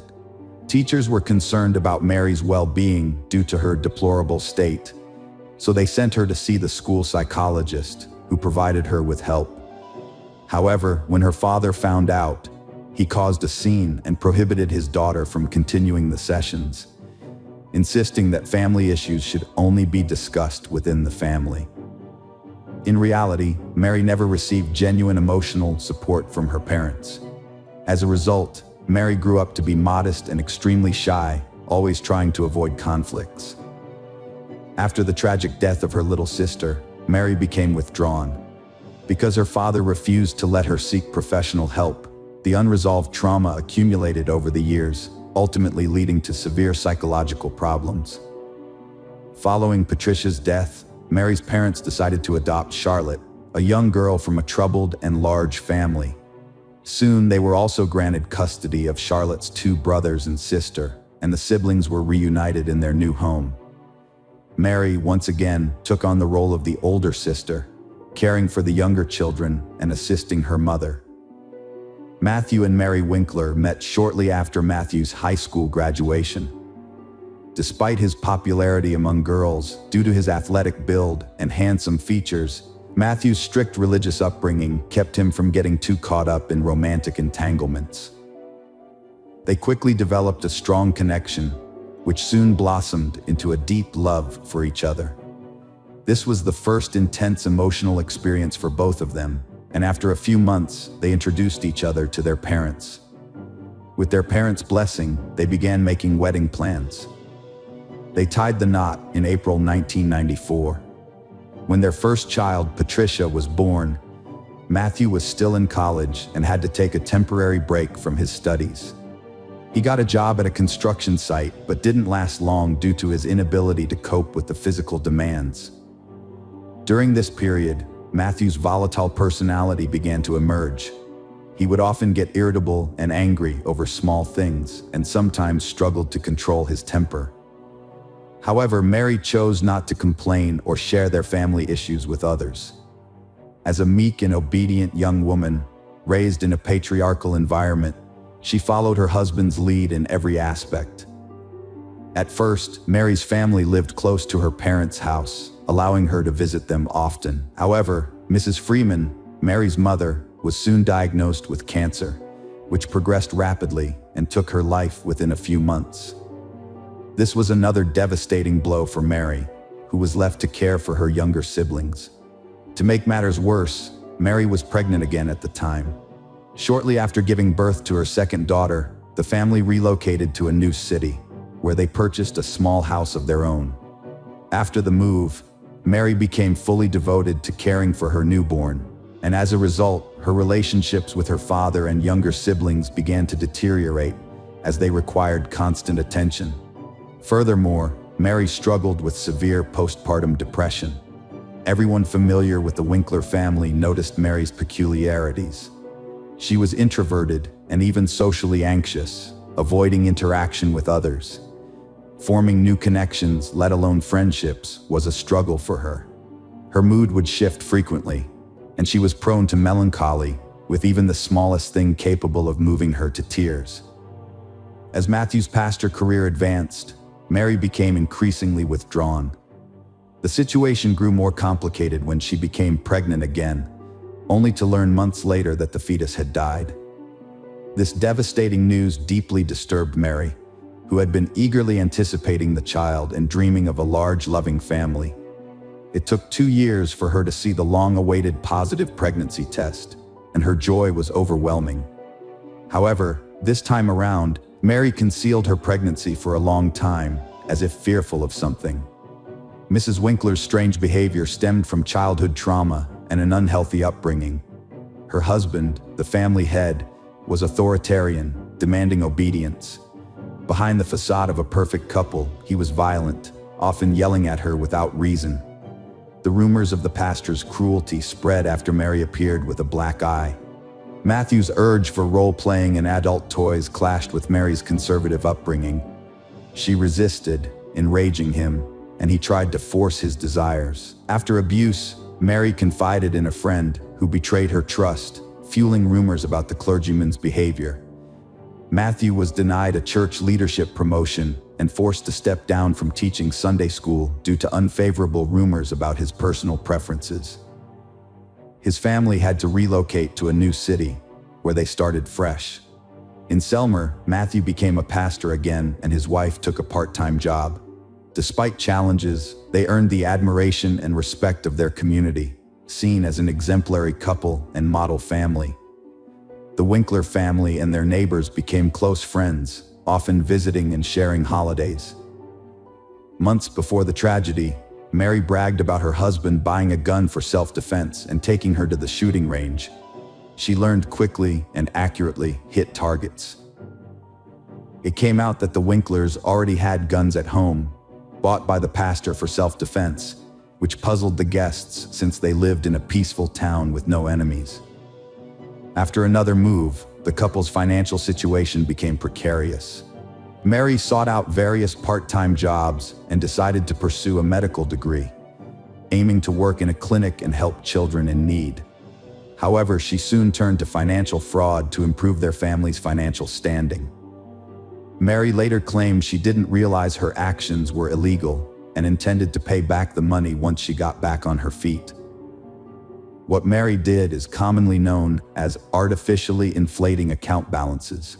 She received checks from unknown sources, deposited them into a joint bank account with her husband, and then changed the account address so that all communications would be sent there. The total amount of checks received was nearly $177,000, which raised suspicions among bank employees. They invited the couple to the bank branch to clarify the situation, but the Winklers never showed up, further fueling suspicion. Although it was assumed that Matthew was unaware of his wife's actions after his death, Mary tried to convince the court that the fraud was his idea and that he had forced her to make shady transactions while he remained in the background to avoid detection. Mary's disappearance sparks suspicion. Her family's in danger after her husband's murder, and she's initially seen as a victim. But after neighbors' accounts and fraud evidence, she becomes the prime suspect. Authorities must find her, her kids, and the family car to ensure their safety. They're tracing her bank transactions and cell phone signal. Mary was discovered the following day in an Alabama resort town where she was enjoying quality time with her children at a local amusement park. Apparently, she had planned a special day for them, aware that her impending imprisonment would separate her from her daughters for an extended period. Upon being taken to the police station to provide statements, they recounted a consistent and confident narrative. They claimed that intruders had broken into their home, assaulting their father, and their mother had armed herself to protect them. According to the girls, they were then forced to flee for their safety. Their father was still alive and in the hospital, and they were about to visit him. However, Patricia and Maria Eliza did not witness the events that unfolded in the house. All they knew was that they heard a gunshot, caught a glimpse of their father lying on the floor, and then their mother quickly got them into the car and they drove away. Mary soon began to confess, but claimed she couldn't recall the exact sequence of events due to a temporary memory lapse. According to her, her husband had been abusing her for years, humiliating her and pressuring her into intimate acts that went against her wishes. Mary maintained that it was he who had initiated the financial fraud she had committed. Matthew was known for demanding absolute obedience, had a short temper, and had a history of physical violence, as confirmed by his secretary at his previous job. The woman had frequently witnessed the pastor belittle his wife, who would carefully bring him lunch to church, only to be met with dissatisfaction. The evening before the tragic event, a scandal erupted in the family, prompting the couple to sleep in separate rooms. Mary was distraught, crying throughout the night, and in the morning, she found herself holding a loaded shotgun, which her husband habitually kept at the ready. She entered Matthew's room, where she shot him in the back while he lay in bed. Matthew collapsed to the floor, bloodied foam emanating from his mouth and nose. According to Mary, as her husband lay dying, he whispered, "Why?" To which she responded, "I'm sorry, I'm so sorry." Mary then gathered her daughters and fled the house, leaving her husband, who, as experts later determined, tried to reach for the phone to call for help, but lacked the strength to do so. The murder weapon was later discovered in the trunk of the car in which Mary escaped with the children. However, at the trial, Mary was unable to explain why she had taken the gun with her. The role-playing costumes found in their home were presented as evidence of the pastor's emotional abuse and humiliation of his wife. When Mary saw them, she turned pale and then became hysterical. Despite her inconsistent testimony, the court ultimately believed that Mary Winkler was the victim of domestic abuse and that the murder was a culmination of years of anger, resentment, and pain. However, this did not excuse her from taking responsibility for her actions. In April 2007, the court finally delivered its verdict in this complex case. Mary was found guilty of involuntary manslaughter, but the sentence sparked controversy due to her questionable mental state. Initially, she was expected to serve at least 6 years in prison, but ultimately received a sentence of less than a year. During her sentence, she spent 2 months in a psychiatric hospital where doctors assessed her ability to regain custody of her children. Upon her release in the summer of 2008, Mary was granted sole custody of her daughters, who had been living with their paternal grandparents. Matthew's parents were outraged, believing that Mary had deliberately killed their son and received a lenient sentence. They felt she should not have been given custody of the girls, but all their attempts to appeal the decision failed. The fraud case was never brought to trial because the bank failed to file formal charges, and as a result, the matter was completely dropped. Hello friends, welcome to our channel. Today we're going to take a look at another horrible case with you. The case of Lisa Harnum. Lisa Cecilia Harnum was born on June 12, 1981, in the Toronto suburbs of Canada as the second child in her family. She was raised alongside her older brother Jason, with whom she has always been very close. Their single mother, Joanna, brought them up independently, since their father left the family when they were very young and played no further role in their lives. Lisa and her brother had no memories of him. From an early age, Lisa grew up to be an active and purposeful girl. She participated in sports with her brother, attended martial arts classes, and enjoyed playing soccer and volleyball. However, her true passion was ballet, which she practiced at the dance studio for several hours daily. As a tall and slender child, Lisa's professional ballet training required a strict diet, which unfortunately had a detrimental effect on her growing body. During adolescence, Lisa developed anorexia as a result of her eating disorders. For a long time, she kept her problem hidden, believing she could overcome it alone. However, when her weight dropped to critically low levels, her mother intervened and had Lisa hospitalized for several months to recover and gain weight. After graduating, she pursued dancing classes and decided to enter the beauty industry. Alongside her university studies, she worked as a perfumer at a large cosmetics chain store, and in her free time, studied makeup and hairdressing techniques. When she turned 24, Lisa moved to Australia in 2005, driven by a desire for drastic change. She wanted to escape to a warmer climate and explore the world. On a 1-year work visa, Lisa traveled to another continent. Her mother, Joanna, accompanied her for the first few months to ensure a smooth transition. Once satisfied that her daughter was settled, Joanna returned to Toronto, confident that Lisa could take care of herself. Lisa settled in Sydney, renting a cozy apartment, and soon landed a job at a small local cosmetology company. Once her visa expired, she made the decision to make Australia her permanent home. To achieve this, she first extended her stay for another year, and then began preparing the necessary documents required to obtain Australian citizenship. Lisa faced challenges in her personal life, partly due to her preference for older men, possibly stemming from her absent father figure. In 2006, she started a romance with a coworker nearly twice her age at Sydney Cosmetics. They moved in together, and her family approved. They traveled extensively, but eventually broke up a year after their engagement, with the age difference likely a factor. In 2010, Lisa graduated from the Sydney College of Stylists and landed a job as a hairdresser at a popular beauty salon, where she swiftly earned the respect of her colleagues and the trust of her clients. Around the same time, she started dating a new boyfriend, but their romance was short-lived after Lisa discovered he was married. Refusing to get involved in destroying someone else's family, she ended the relationship promptly. Before that, at a party, her boyfriend had introduced her to his friend, Simon Gitney, a businessman. This chance encounter would ultimately prove disastrous for Lisa. Born in December 1973 in Maryland, Simon Gitney came from a large, religious family of Lebanese immigrants.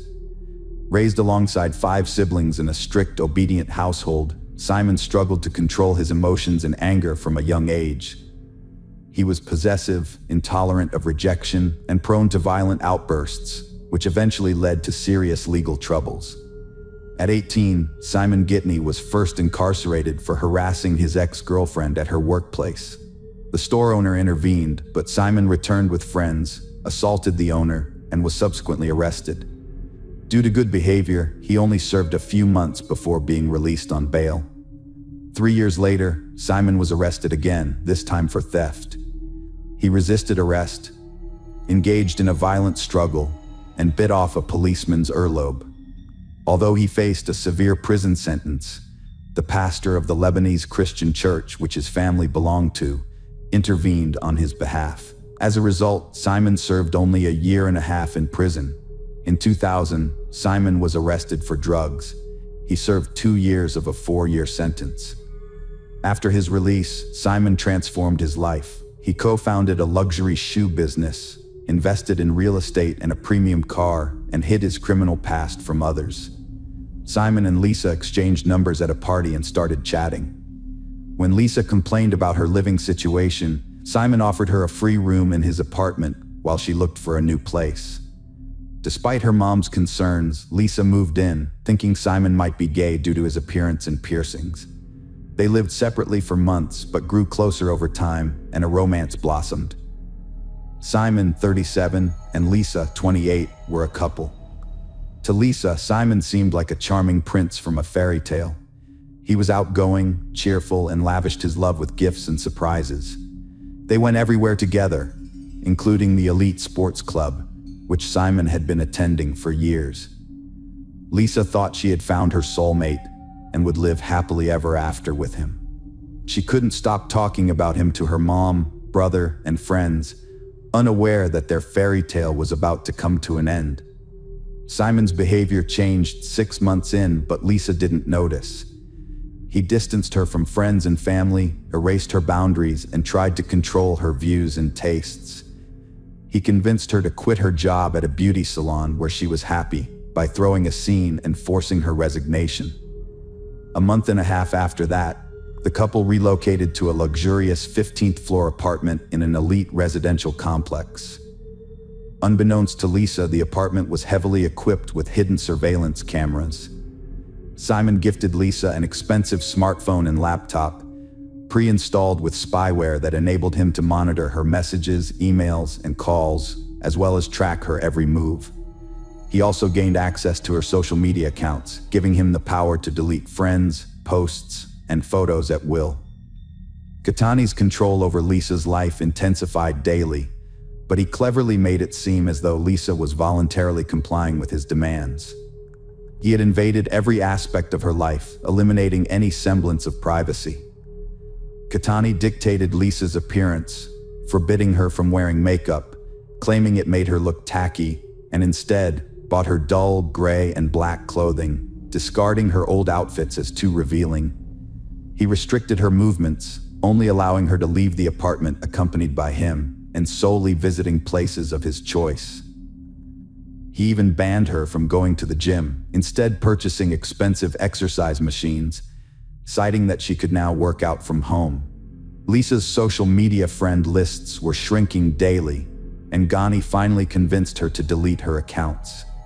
With no friends left in real life, all her contacts and calls were closely monitored by Simon, who only allowed her to communicate with her mother and brother.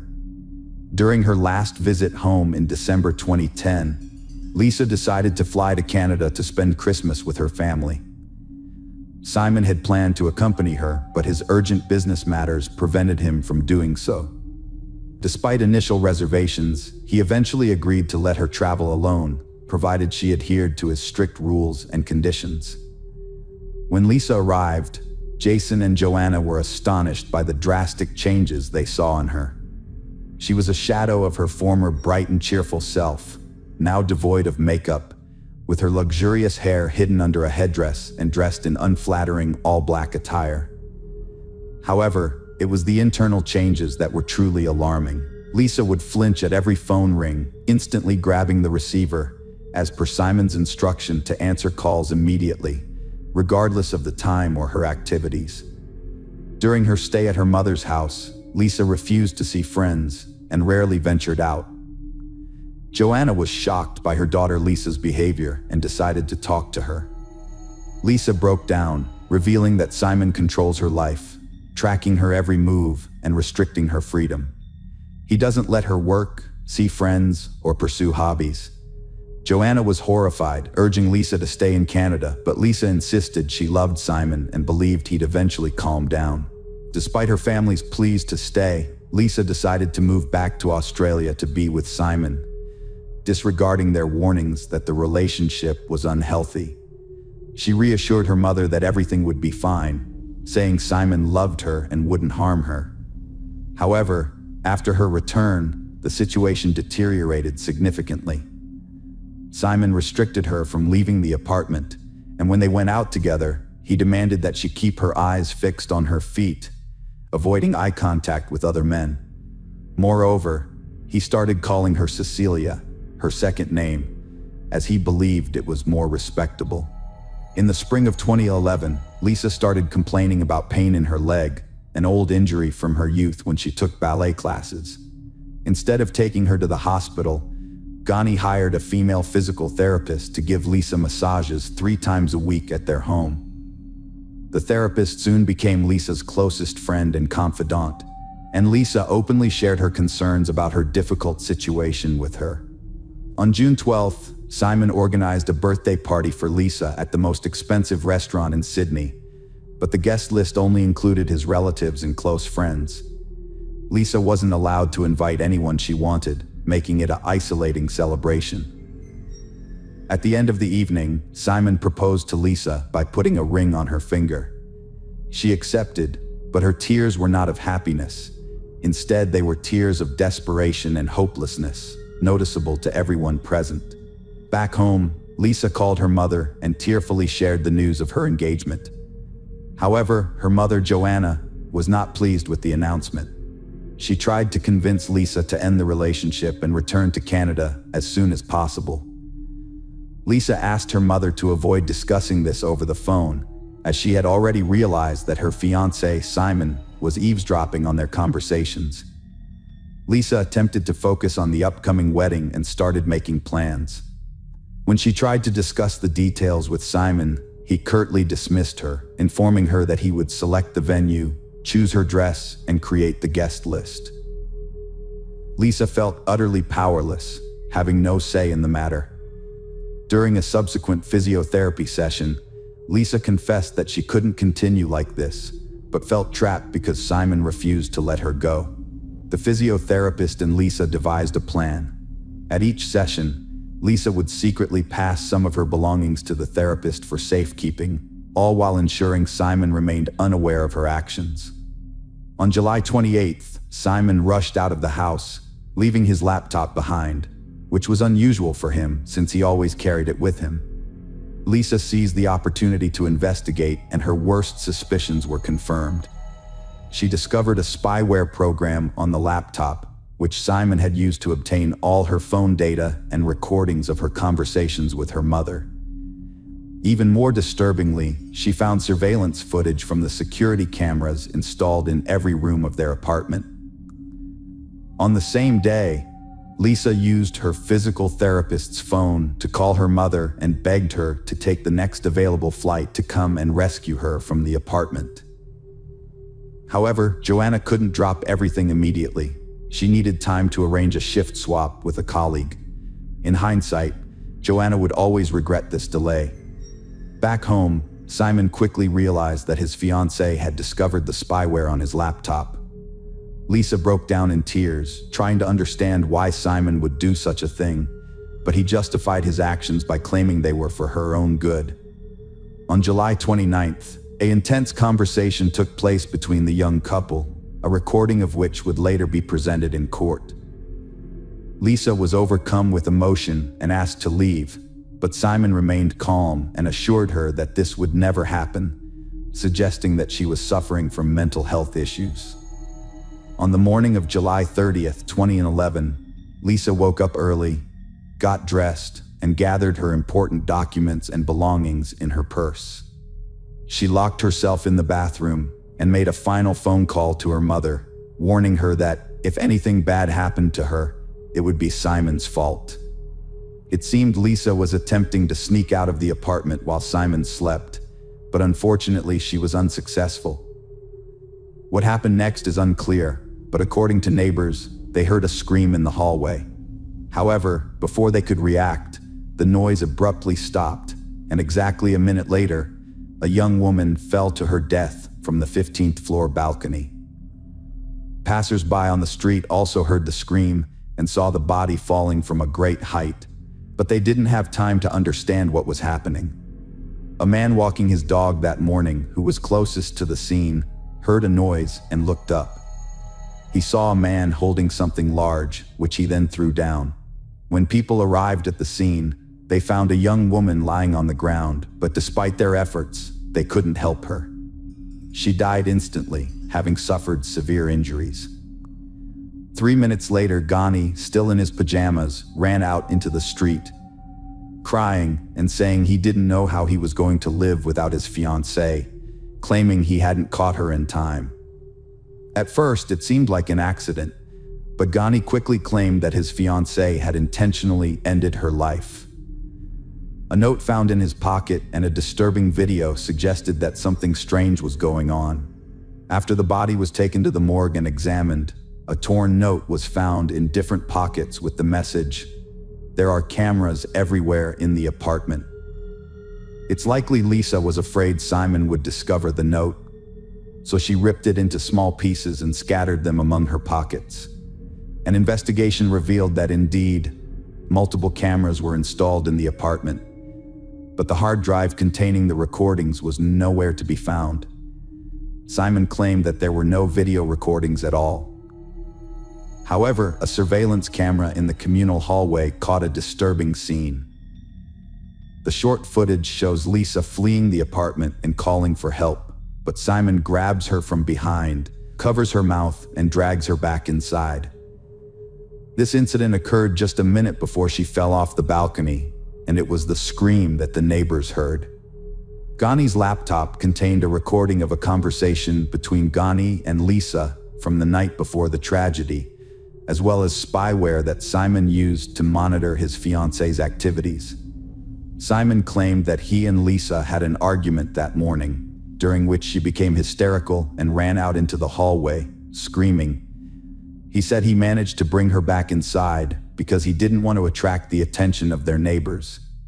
According to Simon, he then tried to call Lisa's mother, but she ran out to the balcony and jumped to her death just as he was doing so. Simon admitted that Lisa had previously threatened to take her own life, but he hadn't taken her warning seriously. Meanwhile, Ghani attributed the spyware on his laptop to Simon's supposed concern for Lisa's safety. During the trial, Simon was accompanied by Rachel Louise, a 22-year-old model who bore a striking resemblance to his late fiancée. However, it was later alleged that Rachel Louise was only using Simon to gain fame and attention, and that she willingly spoke to the press and appeared on TV to declare that Simon was incapable of harming a woman. Simon's lawyers attempted to persuade the court that Lisa was unstable, prone to outbursts, and potentially responsible for her own death, despite evidence of her long battle with anorexia and her treatment at a clinic. They also claimed that Simon, being shorter, would have been physically incapable of lifting Lisa, who was taller, or throwing her over the balcony. However, a gym trainer who regularly saw Simon testified that he was much stronger than he appeared and could easily have lifted Lisa, contradicting the defense's claims. This was further supported by the absence of Lisa's fingerprints on the railing and glass barrier, which suggested she could not have jumped without touching them. Additionally, the physiotherapist who had been confided in by Lisa and received her belongings in the hope of escaping her abusive relationship testified in court, providing crucial evidence. In the end, Ghani was found guilty of murdering his fiancée and sentenced to 26 years in prison, with the possibility of parole after 18 years. After the verdict was announced, Rachel Louise became enraged and started insulting the judge, which led to her removal from the courtroom. Simon and his legal team attempted to appeal the court's decision, but all their efforts were unsuccessful, and the verdict stood. Following the verdict, Rachel ended her relationship with her boyfriend, citing in an interview that it was challenging to maintain a relationship while he was incarcerated, although she still believes he is innocent. Hello friends, welcome to our channel. Today we're going to take a look at another horrible case with you, the case of Mackenzie Shirilla. Mackenzie Shirilla was born in August 2004 in Strongsville, Ohio, the third of 3 children. Her parents, John Shilla and Natalie Stevens, made a conscious effort to raise their children with love, care, and a good education, always encouraging their endeavors. As the youngest daughter, Mackenzie was often spoiled and got away with many mischievous acts, including serious offenses, due to her parents' leniency. As she grew up, Mackenzie became a demanding and selfish individual. She was accustomed to getting her way and believed she was above consequences, no matter her actions. Classmates and teachers observed that Mackenzie was a pleasant and open child in her early years. But as she aged, her behavior and character began to deteriorate. She would throw tantrums when things didn't go her way, lost her temper easily, was impudent and impatient, used foul language, and was even known to get into physical altercations. Mackenzie refused to consider anyone else's opinions, always believing her own view to be the only one that mattered, and prioritized her own interests above all else. In her teenage years, Mackenzie's behavior became increasingly unbearable, but her parents turned a blind eye, attributing it to adolescence and believing that she needed understanding and patience. However, her defiant nature was only the tip of the iceberg. She developed a drinking problem in high school and occasionally dabbled in illegal substances, often getting away with it. Her reckless actions posed a direct threat not only to herself, but also to those around her. Despite this, her parents either failed to notice or chose to ignore the obvious issue. Like many of her peers, Mackenzie was obsessed with social media, rarely putting her phone down. She frequently posted provocative photos of herself smoking or drinking on her account, accompanied by equally provocative comments. Her friends were similar, and together they engaged in vandalism, organized fights, and occasionally stole from others, even catching the attention of the police on several occasions. However, they were merely given warnings and educational talks, which reinforced their belief that they were above the law. Dominic Russo, born in September 2001, was the 4th of 7 children to Frank and Christine Russo in Strongsville. Growing up in a close-knit family with 3 brothers and 3 sisters, Dominic received ample love, attention, and care despite being part of a large family. He excelled academically, actively participated in sports from a young age, and maintained a healthy lifestyle. His parents, Frank and Christine, struck a balance between being moderately strict and encouraging their children's overall development. As a result, Dominic was popular among his peers, often drew attention, and was known for his bright and attractive appearance. Focusing on meaningful connections, Dominic avoided casual relationships. After high school, he enrolled in a local university to pursue a degree in performing arts production, aiming to make a name for himself in the music industry. Dominic was a talented young man who wrote and performed his own songs. By the age of 20, Dominic had achieved significant milestones, establishing his own small business, buying a car, and renting a spacious apartment in a desirable neighborhood. He continued to excel in sports and was regarded as one of the top students at the university. Dominic and Mackenzie first met at a party surrounded by mutual friends when she was in her graduating class. This chance encounter proved to be a pivotal moment in their lives. As total opposites, they were instinctively attracted to each other. Dominic, a handsome young man with curly hair and a passion for music, immediately caught Mackenzie's attention. Unlike the guys she usually hung out with, he was educated, well-mannered, and interesting, able to converse on various topics. Mackenzie, a stunning woman with a slim figure and impeccable style, knew how to make a lasting impression. She turned on her charm to grab Dominic's attention, which she quickly achieved. The two started dating in the fall of 2021 and soon introduced each other to their parents. While Mackenzie's parents were thrilled with her choice and thought Dominic was perfect for their daughter, Dominic's parents, Frank and Christine Russo, had mixed feelings about Mackenzie. On the surface, she appeared sweet and innocent, trying to impress them, but something about her raised their suspicions. Mackenzie's friends and family believed she had genuinely fallen in love for the first time and hoped her relationship with Dominic would positively impact her character and behavior. At the time, no one could have predicted the tragic outcome of this romance. They quickly became inseparable, regularly holding hands and openly showing their affection in public. As a result, it didn't take long for the news of their relationship to spread throughout the small town. While those closest to Mackenzie felt sympathy for her boyfriend, most people were genuinely happy for they. However, Dominic soon realized that something was off. He began to notice strange behaviors in Mackenzie, such as her frequent outbursts of defiance and her insistence on getting her way in all interactions. At first, he didn't give it much thought, attributing it to her young age and desire for attention. They started making plans for their future together, including discussing marriage once Mackenzie turned 18. They also planned to leave their hometown and move to a major city, ideally New York, where Dominic could pursue a successful music career. As time went on, Mackenzie's behavior grew more and more unsettling, sometimes even scaring Dominic. She demanded that her boyfriend give in to her every demand, and when he refused, she would throw tantrums, acting like a spoiled kid. At first, Dominic tried to brush off her outbursts as a joke, but soon realized that this was the real personality of the woman he was dating. While she was able to keep up a good front in public, when they were alone, she would let loose a flood of emotions and even get physically violent. Mackenzie's behavior became increasingly aggressive, leading the young man to decide he'd had enough. He suggested they take a break to allow her to sort out her feelings, but this triggered a public outburst in front of their mutual friends. Mackenzie screamed, threatened to kill him if he left, and vowed to burn down his house and wreck his car.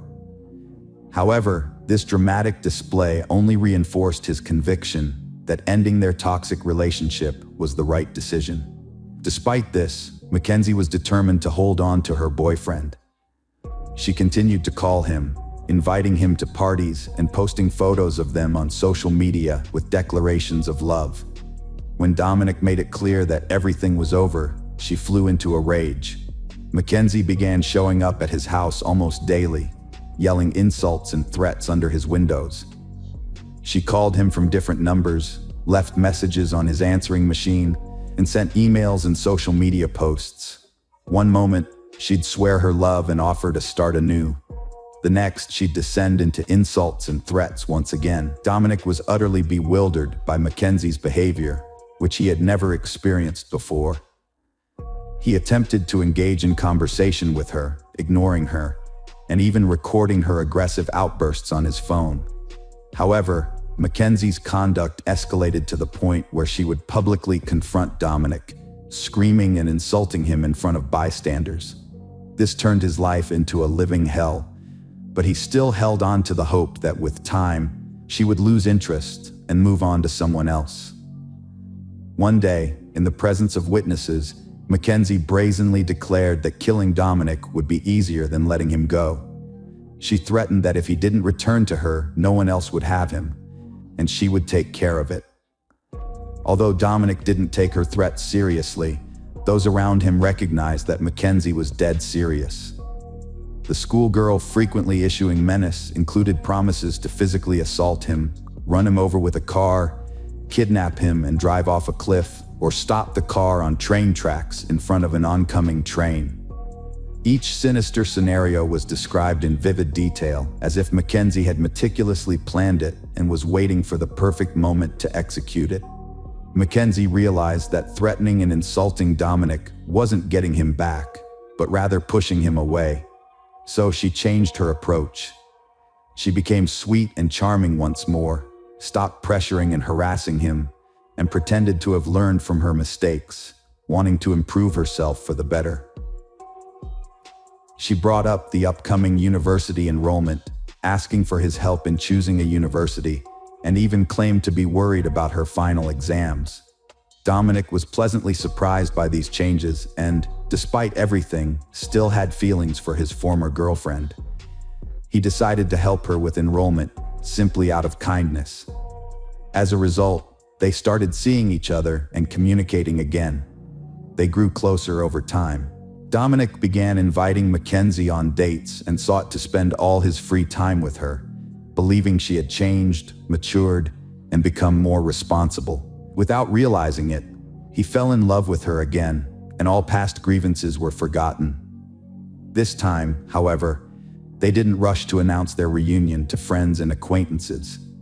Their meetings were more like secret dates, where they simply enjoyed each other's company, avoiding the scrutiny of others. When Dominic's brother Angelo found out what was going on, he warned that their relationship would not end well. But Dominic, being deeply in love, ignored his brother's caution.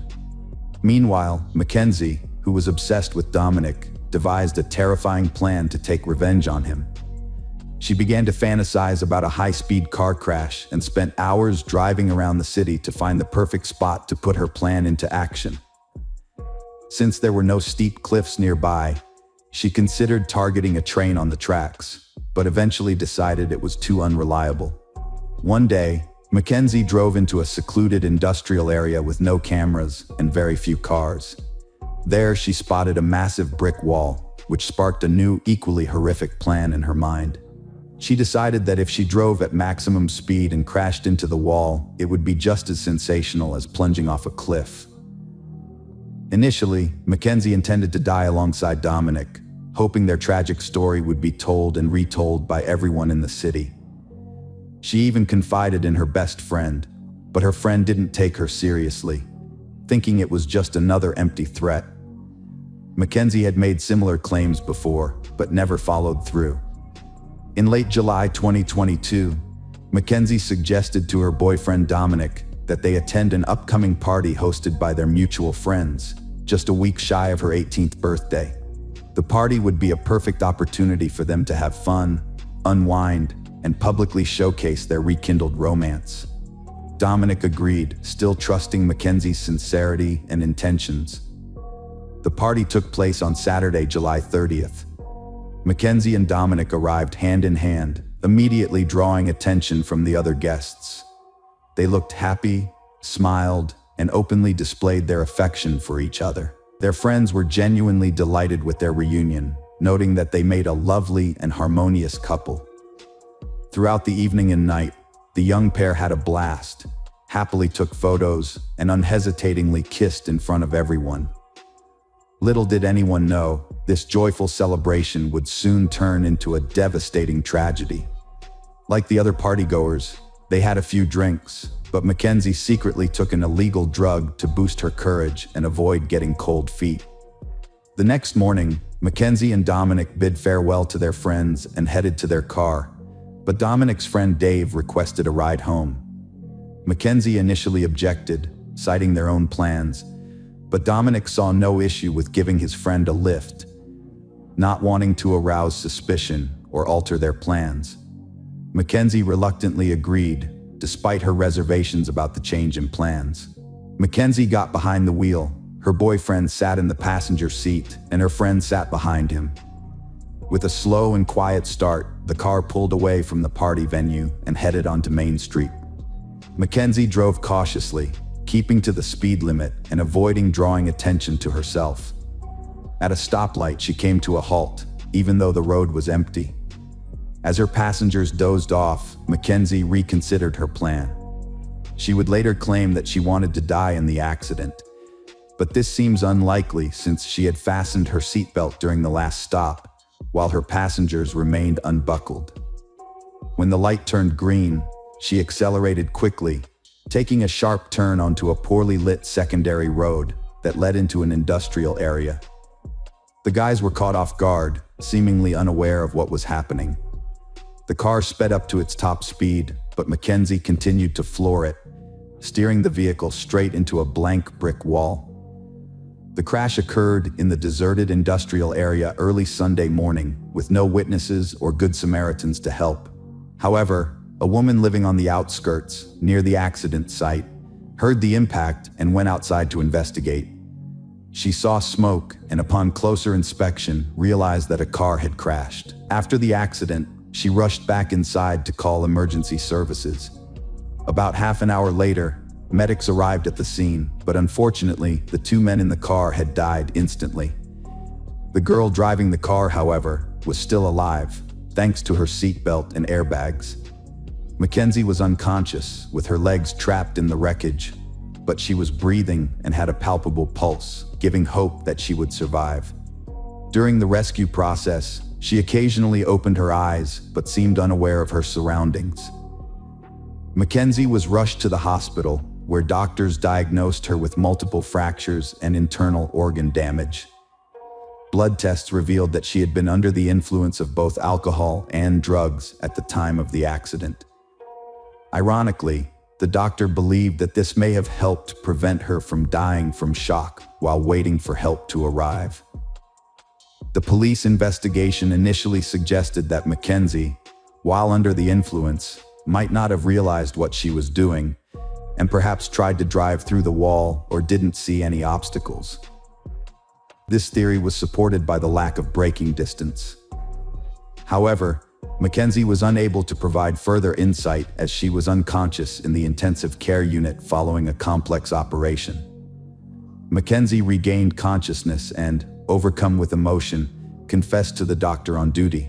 She explained that she had intentionally driven into the wall at high speed, intending to kill her boyfriend and die with him. She clarified that Davin was an unintended victim, only in the car because of his own obsession, having asked to accompany them. Investigations revealed a different story.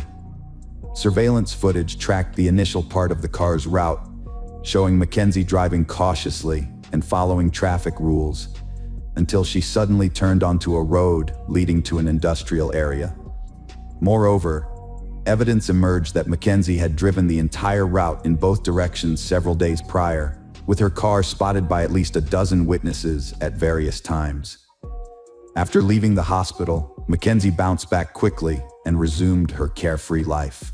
She socialized with friends, made future plans, and even attended a concert in a wheelchair, posting selfies on social media. By Halloween, she was back on her feet and dressed in costume, living life to the fullest.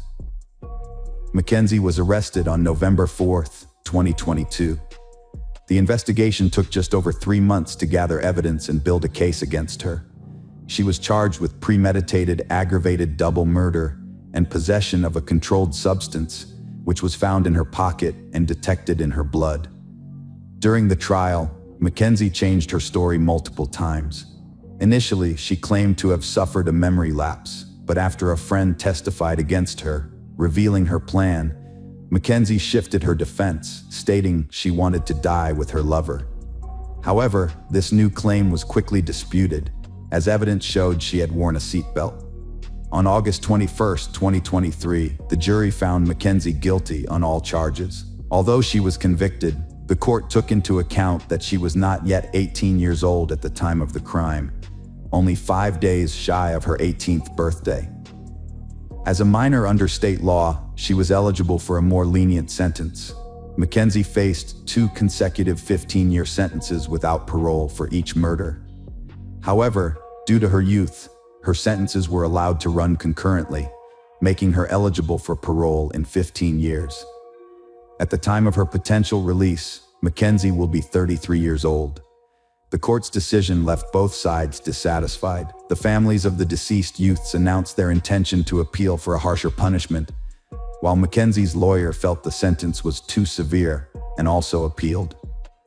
Despite this, the judge refused to modify the sentence, stating that he doubted Cheryl would be released from prison after 15 years.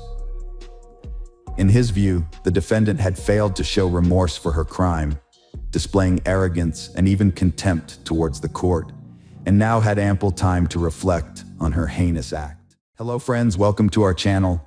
Today we're going to take a look at another horrible case with you. The case of Irene Cortez. Irene Cortez, née Lucas, was born in 1980 in Granada, Spain. She grew up in a well-off family with a brother and sister. Her parents ran a successful small business, which her mother, Maria Lucas, expanded and continued to operate after her father's early passing. Thanks to her mother's efforts and the help of her uncle, Pedro Lucas, Irene wanted for nothing. As the eldest of the three siblings, she was a beautiful, outgoing girl who loved being the center of attention and attracted boys from an early age. Shortly after finishing school, she married and became pregnant at 17, giving birth to her first child. 2 years later, she had her second child. Despite becoming a mother at a young age, Irene's family supported her in pursuing a good education. In the early 2000s, Irene relocated to the resort city of Malaga with her husband and their 2 children.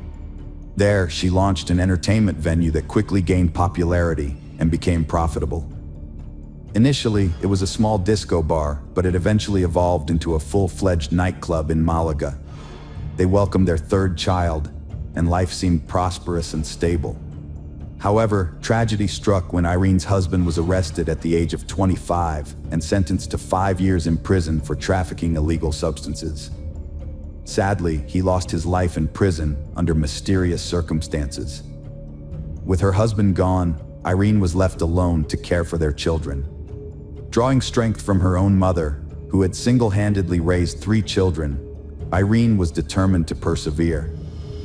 Despite the challenges, she successfully managed her business, earning a good income, and had ambitious plans for the future.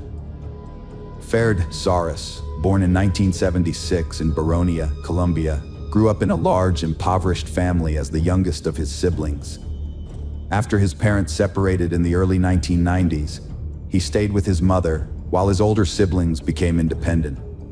In 2001, at the age of 25, Ferd and his elderly mother moved to Spain in search of a better life, settling in Malaga, where he took on any job to support them. In 2005, Ferd began working as a waiter at a nightclub owned by Irene. She quickly noticed his hard work and reliability, and was also drawn to him. Ferd, in turn, did his best to impress her. At the time, Irene's husband was in prison, and she intended to file for divorce once he was released, but he died unexpectedly before she could do so. Irene and Ferd's employer-employee relationship soon evolved into romance.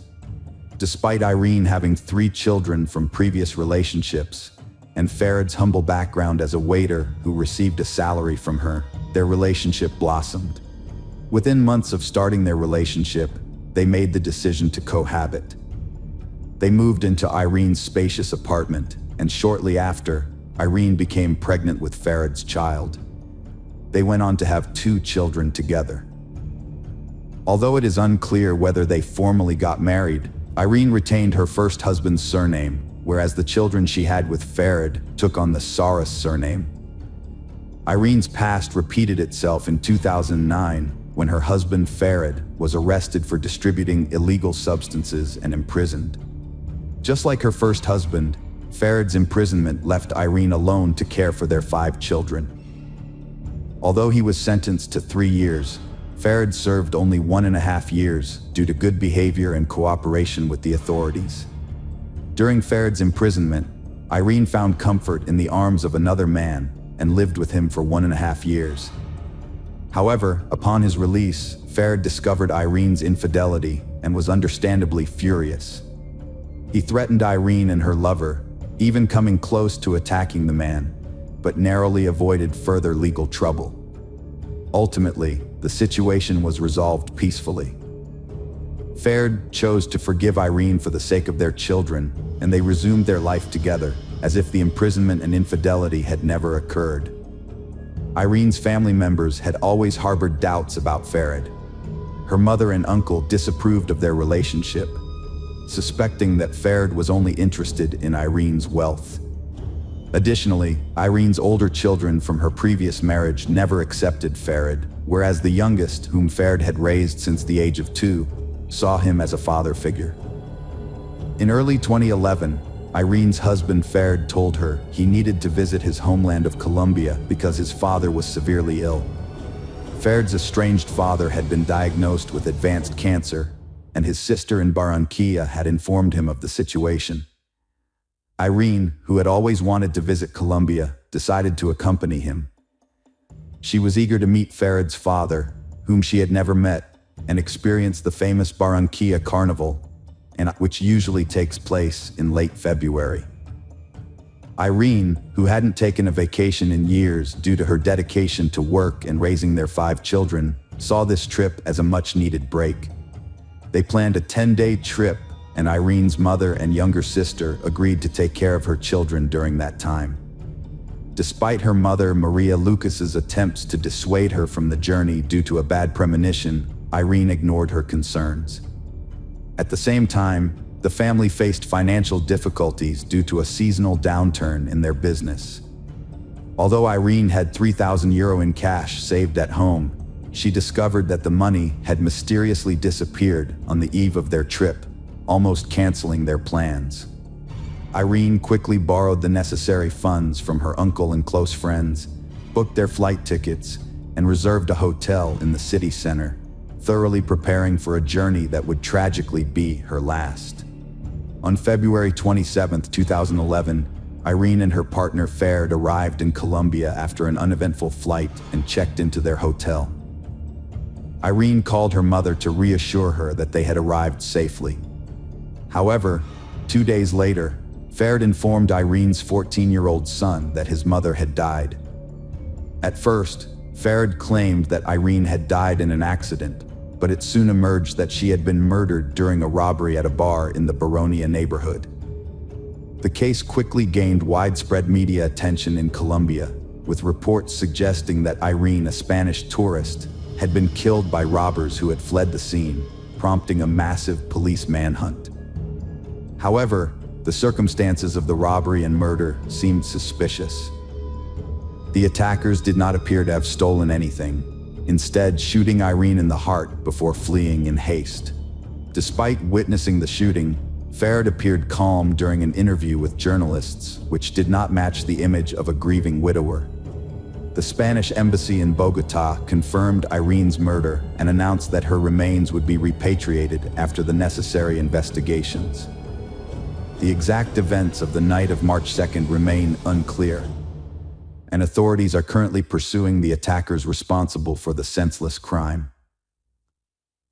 Surveillance footage provided crucial clues in the mysterious death of Irene Cortez. The footage, captured by cameras at the scene of the crime, shed light on the events of March 1st. That evening, Irene and her partner Ferd Garris had made plans to meet Ferd's brother, his sister, and their spouses.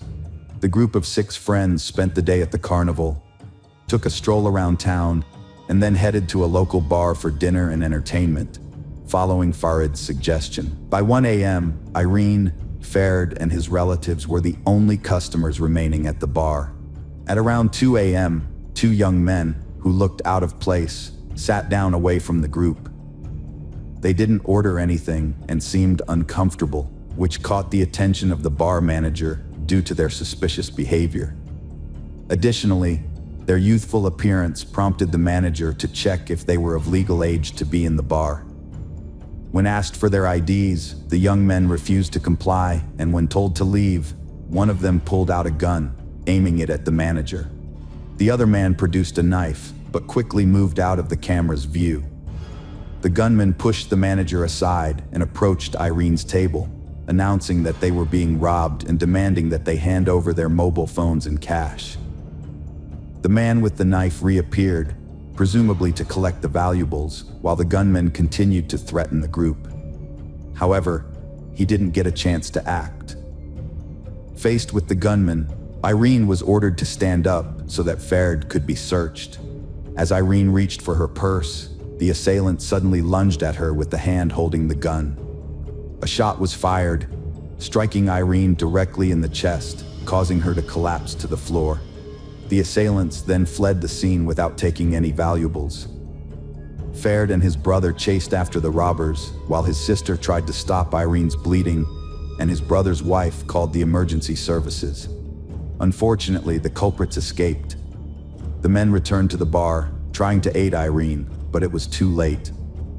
The emergency responders arrived quickly, but Irene died on the way to the hospital, leaving behind a baffling case and a grieving family. A massive manhunt was launched to catch the perpetrators, followed by their arrest and trial for the robbery and murder that took Irene Cortez's life. With the city full of tourists for the carnival, law enforcement utilized all available resources to ensure their safety. The next day, the authorities apprehended the primary suspect, Brian Dario, who was identified as the gunman. Shortly after, Dario implicated his partner in crime, Juan Carlos. The 18-year-old Juan Carlos subsequently surrendered to the police, hoping to receive a more lenient sentence. During the interrogation, Dario claimed that financial difficulties, debts, and a sick child in need of expensive medical treatment drove him to commit the crime, a claim later supported by his relatives. He maintained that Irene's shooting was accidental, occurring when he tried to snatch her purse. Juan Carlos claimed he was an unknowing participant in the crime, saying that Brian had not shared his plans with him. According to Juan Carlos, Brian only asked him to provide backup in a job where he would carry a small knife purely for intimidation purposes, not to cause harm. He also claimed that once he realized Brian's true intentions, he left the scene. However, the surveillance footage told a different story, clearly showing Juan Carlos returning to Brian after he initially left.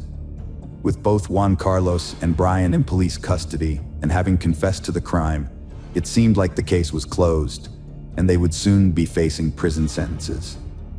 Dario was sentenced to 23 years in prison for robbery and homicide, while Carlos got 17 years.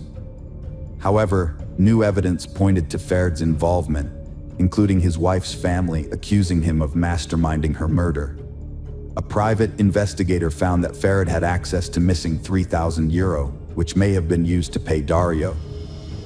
Ferd also lied about his father's cancer to justify a trip to Colombia, and suspiciously suggested visiting the crime scene, staying late into the night.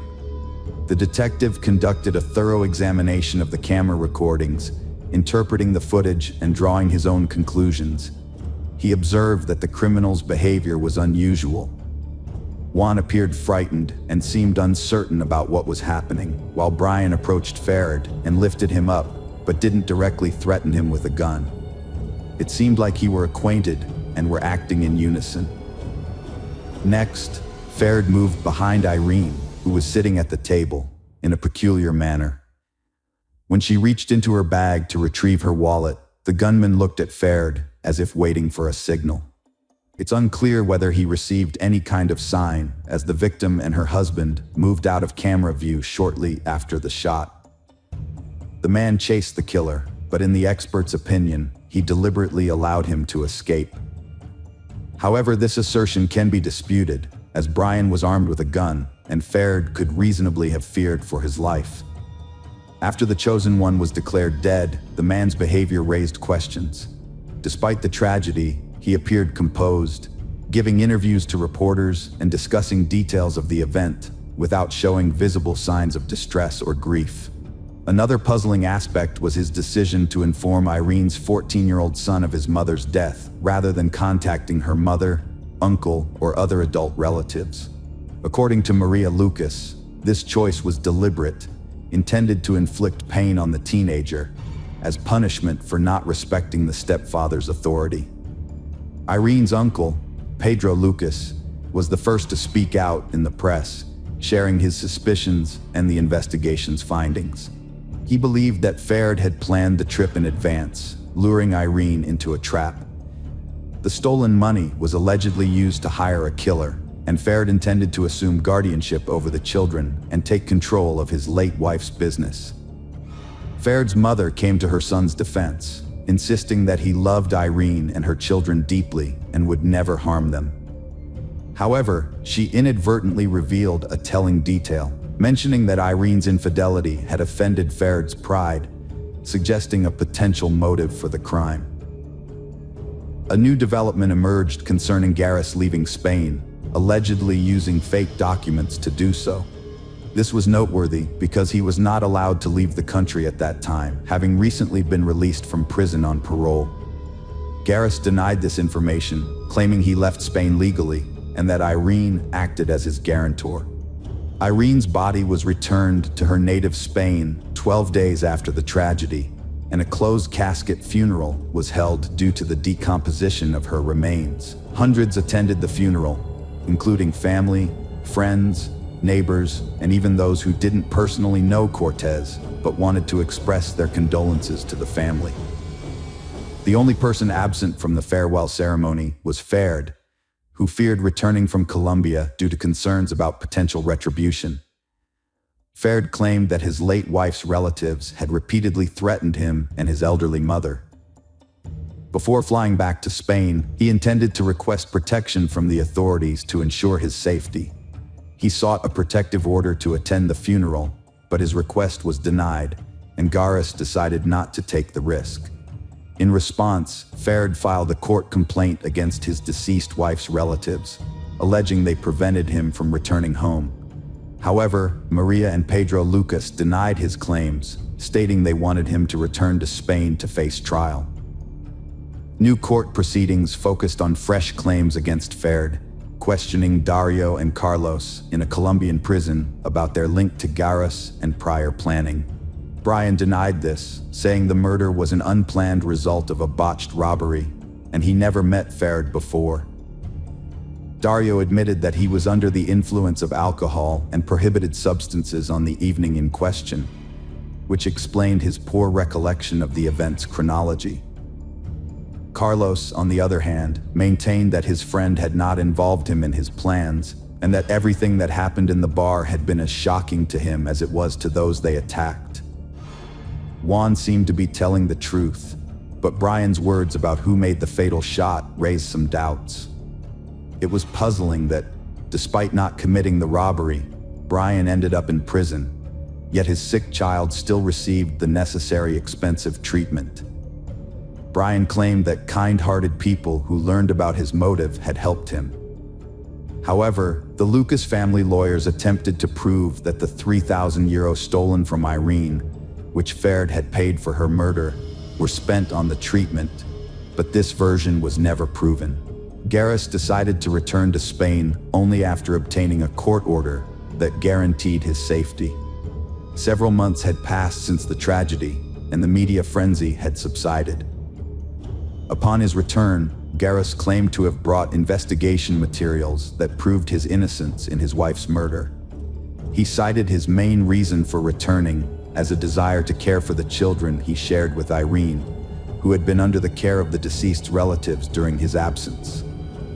6 months after the incident, Ferd granted a major interview in which he shared a devastating update.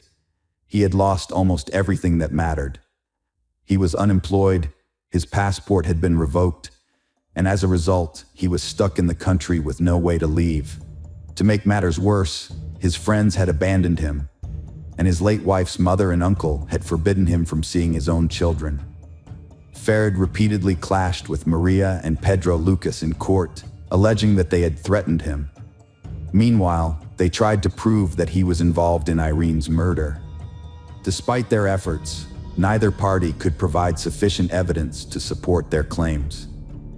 In the end, the grandmother and uncle retained custody of the children, and Ferd was unable to inherit any of his late wife's assets. Welcome back, detectives. Let's dive into another horrible case. The case of Agnes Klavina. Agnes Klavina was born on July 8, 1984, in Riga, the capital of Latvia. She grew up in a typical family with her parents and older sister, Greta. They sisters were extremely close, with only a couple of years between them. Their parents worked hard to provide them with a good education and support their dreams. Agnes was a lively and outgoing young girl who excelled in school, enjoyed sports, and had many friends. Her dream was to pursue a career in tourism or entertainment, as she loved to travel and was skilled at organizing fun leisure activities. Her bright personality and attractive appearance also drew attention from men, who frequently complimented her. From a young age, Agnes had many admirers vying for her attention. After completing her education, Agnes worked in the service industry while taking language courses and studying to become a tourism manager. At 20, she decided to leave her hometown in Latvia and move to London, seeking greater opportunities to develop her skills and talents. Her parents and older sister supported her decision, and soon after her move, Agnes met Michael Mills, a successful businessman 8 years her senior. He was well educated, owned a thriving business, and had recently opened a movie theater and entertainment complex. Agnes and Michael quickly connected and started dating. He showered her with attention, gifts, and luxury travel. They made ambitious plans for their future together, and their love seemed destined to last. Agnes's friends and family remember this as her first true love. She radiated happiness beside Michael and envisioned a future as his wife. In 2014, Agnes received a 3-month contract as an administrator at a popular nightclub in Marbella, Spain. This opportunity required her to temporarily relocate, but she was eager to take on the challenge. Michael, unable to leave his life behind, supported her decision to sign the contract. For Agnes, this was a chance to gain valuable experience and potentially launch a new career path. Marbella, a renowned resort on the Mediterranean coast, attracts vacationers from around the world, particularly the wealthy. It's not uncommon to spot celebrities, athletes, and business leaders in the area. Kavina, being a sociable person, enjoyed working in such a vibrant environment. Before relocating, she visited her family in Latvia and shared the news of her 3-month employment contract. She also announced her plans to marry Michael upon her return to England. Her family was thrilled for Agnes and wished her well. In May 2014, Agnes packed lightly and moved to Spain for the season, while Michael remained in London. They stayed in touch through daily phone calls and video chats, sharing updates about their lives. Agnes was active on social media, posting daily updates, photos, and videos, which drew a large following interested in her life and work. Agnes had a vibrant and busy life, making the most of every day. After her employment contract ended, she decided to stay in Spain for a couple of months. The resort was entering its peak season, and she saw an opportunity to earn a good income. She discussed her plan with her Michael, who was supportive and promised to visit her for a few days since they hadn't seen each other in a long time. Agnes quickly landed a job as a hostess at an upscale restaurant and renewed her lease. As planned, her boyfriend, Michael, visited her in September. During his visit, they had a great time, planned their upcoming wedding, and picked a destination for their honeymoon. Michael had to return to London after less than a week, leaving Agnes to work in Spain for another month. After that, she planned to visit her relatives in Latvia before flying to England to join her Michael. Unfortunately, these plans never came to fruition. Agnes went to the popular Costa del Sol nightclub with friends on September 6th. Earlier in the day, she had informed Michael of her plans and he approved. Agnes and her friends had a great time at the club, and Agnes even posted some photos on her online profile. She wore a striking mini dress and carried a small white clutch that night. As the night wore on and her friends prepared to leave, Agnes decided to stay a bit longer and then take a taxi home. Her friends didn't worry about her, as she was responsible and hadn't had much to drink. When they said their goodbyes and headed out, Agnes was chatting with a man who had bought her a drink and was trying to get her attention. After that night, Agnes disappeared without a trace. It was as if she had vanished into thin air. No one could recall what time she left the club, who she left with, or where she went afterwards. Agnes failed to show up at work the next day, and attempts to contact her were unsuccessful as her phone was turned off. Her colleagues and friends immediately raised concerns, but the police were slow to respond to the missing persons report. As the day drew to a close, a worried Michael called Agnes's mother to report that he had been unable to reach his fiancée all day, which was unusual.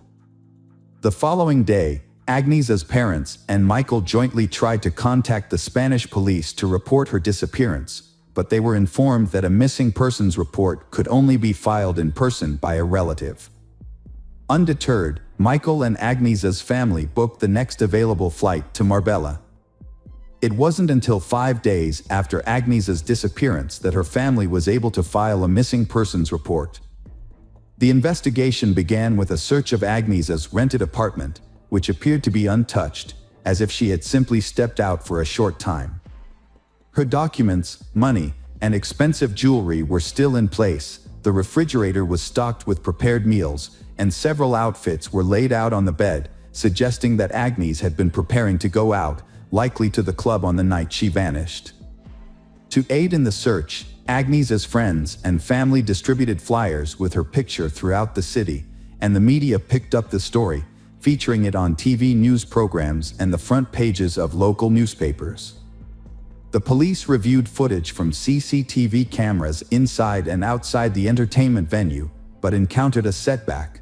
The files had already been deleted. However, with the help of specialists, they were able to recover the recordings.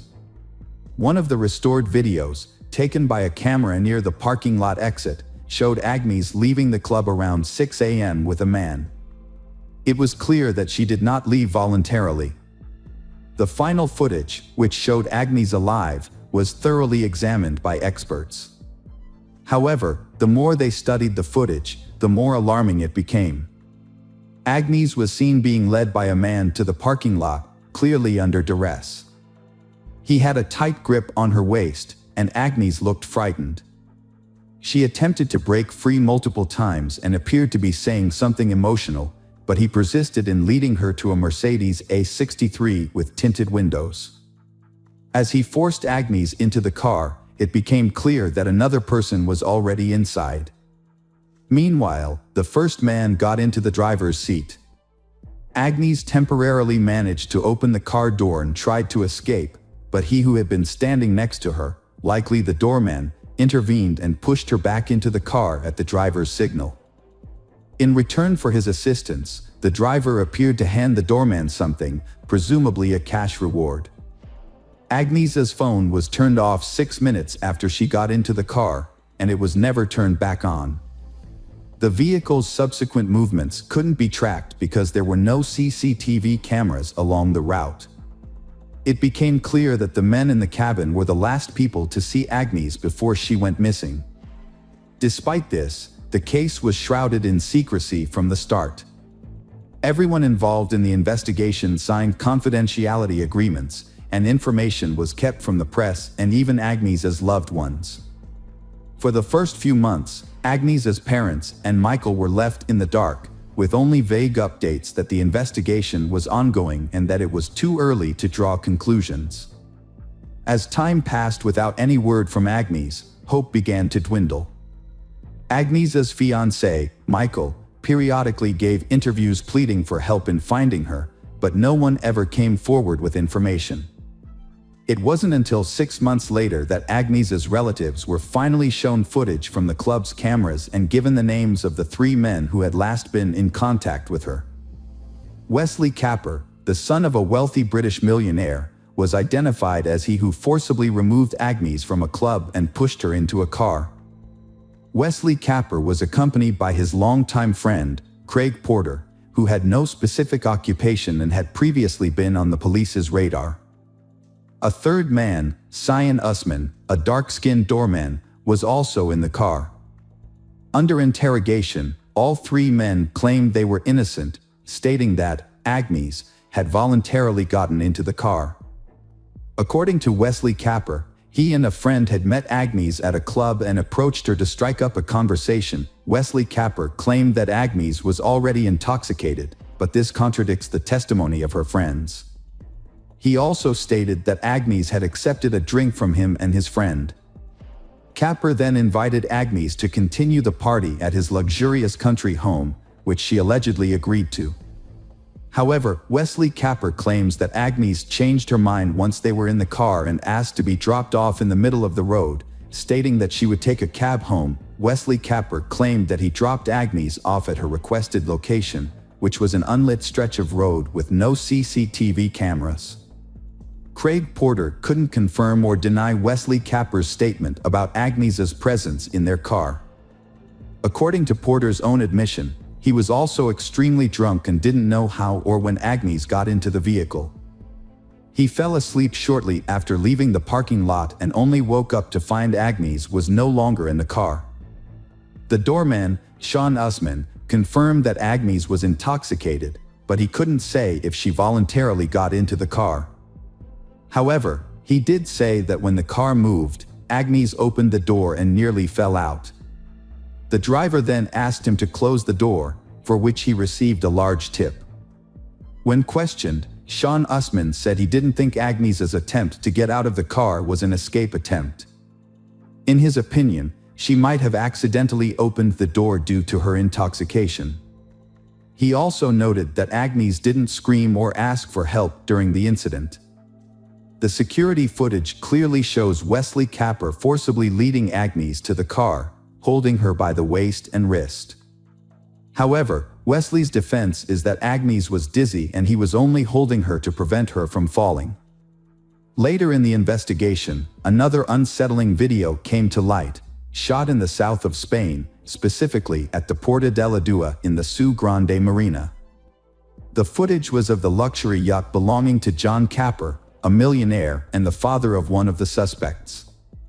Dated September 10th, just 4 days after Agnes went missing, it showed Wesley Capper and 2 other men boarding the yacht. Notably, they carried a heavy suitcase and what appeared to be a rolled-up carpet. However, when questioned about this footage, Wesley Capper explained that he and his friends had traveled to the yacht simply to have a good time. He claimed the suitcase was packed with their belongings and what seemed to be a carpet was actually bedding.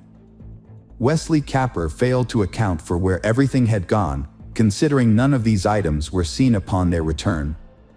The investigators meticulously searched the yacht and the automobile, only to find nothing of consequence because both vehicles had been thoroughly cleaned, thus destroying any possible DNA evidence. Interestingly, during this exhaustive search, a blonde hair was found in a car trunk, although determining its origin was not feasible as the hair itself had strangely disappeared over the course of the investigation, marking another puzzle within this intriguing case. A few hours after Agnes was last seen in the defendant's car, Wesley Capper made several calls to emergency services, but hung up each time without waiting for an answer. It seemed as though he was afraid or uncertain about what to do. Wesley Capper claimed he was drunk and made the calls randomly. The lawyer for the Agnes family argued that Agnes was likely already dead, and her body was probably at the bottom of the sea, hidden in the suitcase the suspects had brought on board the yacht. He also believed that the case had been intentionally delayed, giving the suspects ample time to destroy any evidence that could prove their guilt. It wasn't until a year and a half after Agnes's disappearance that Wesley Capper, Porter, and Usman were finally brought to trial. They were accused of holding Agnes against her will and forcing her into a car. Unfortunately, due to a lack of evidence, no further charges could be made. This decision outraged Agnes's relatives, but the judge stood firm. In 2019, nearly 5 years after Agnes's disappearance, the 3 men were brought to trial again. Despite the prolonged period, they continued to deny their guilt, claiming that Agnes voluntarily got into the car. The prosecutor argued that the doorman should be considered an accomplice for helping the defendants drive the victim away. The doorman, Usman, could have faced a 5-year prison sentence. Instead, he defended himself, stating that he was a suspect due to his skin color and lack of access to a good lawyer. He claimed that he sent all his earnings to a starving family in Africa. Wesley Capper and lawyers argued that their clients were only guilty of persuading Agnes to get into the car, not forcing her. They believed that Agnes was dropped off on the road as requested, but was possibly kidnapped and killed by someone else while waiting for a cab. The judge's verdict was met with surprise and anger from Agnes's relatives, as none of the defendants received any punishment. Usman was acquitted of all charges. Wesley Capper was given a 2-year sentence for taking advantage of Agnes's intoxication to coax her into his car, and Porter received a 6-month sentence for aiding Wesley Capper's actions. However, they received suspended sentences and did not serve any time in prison.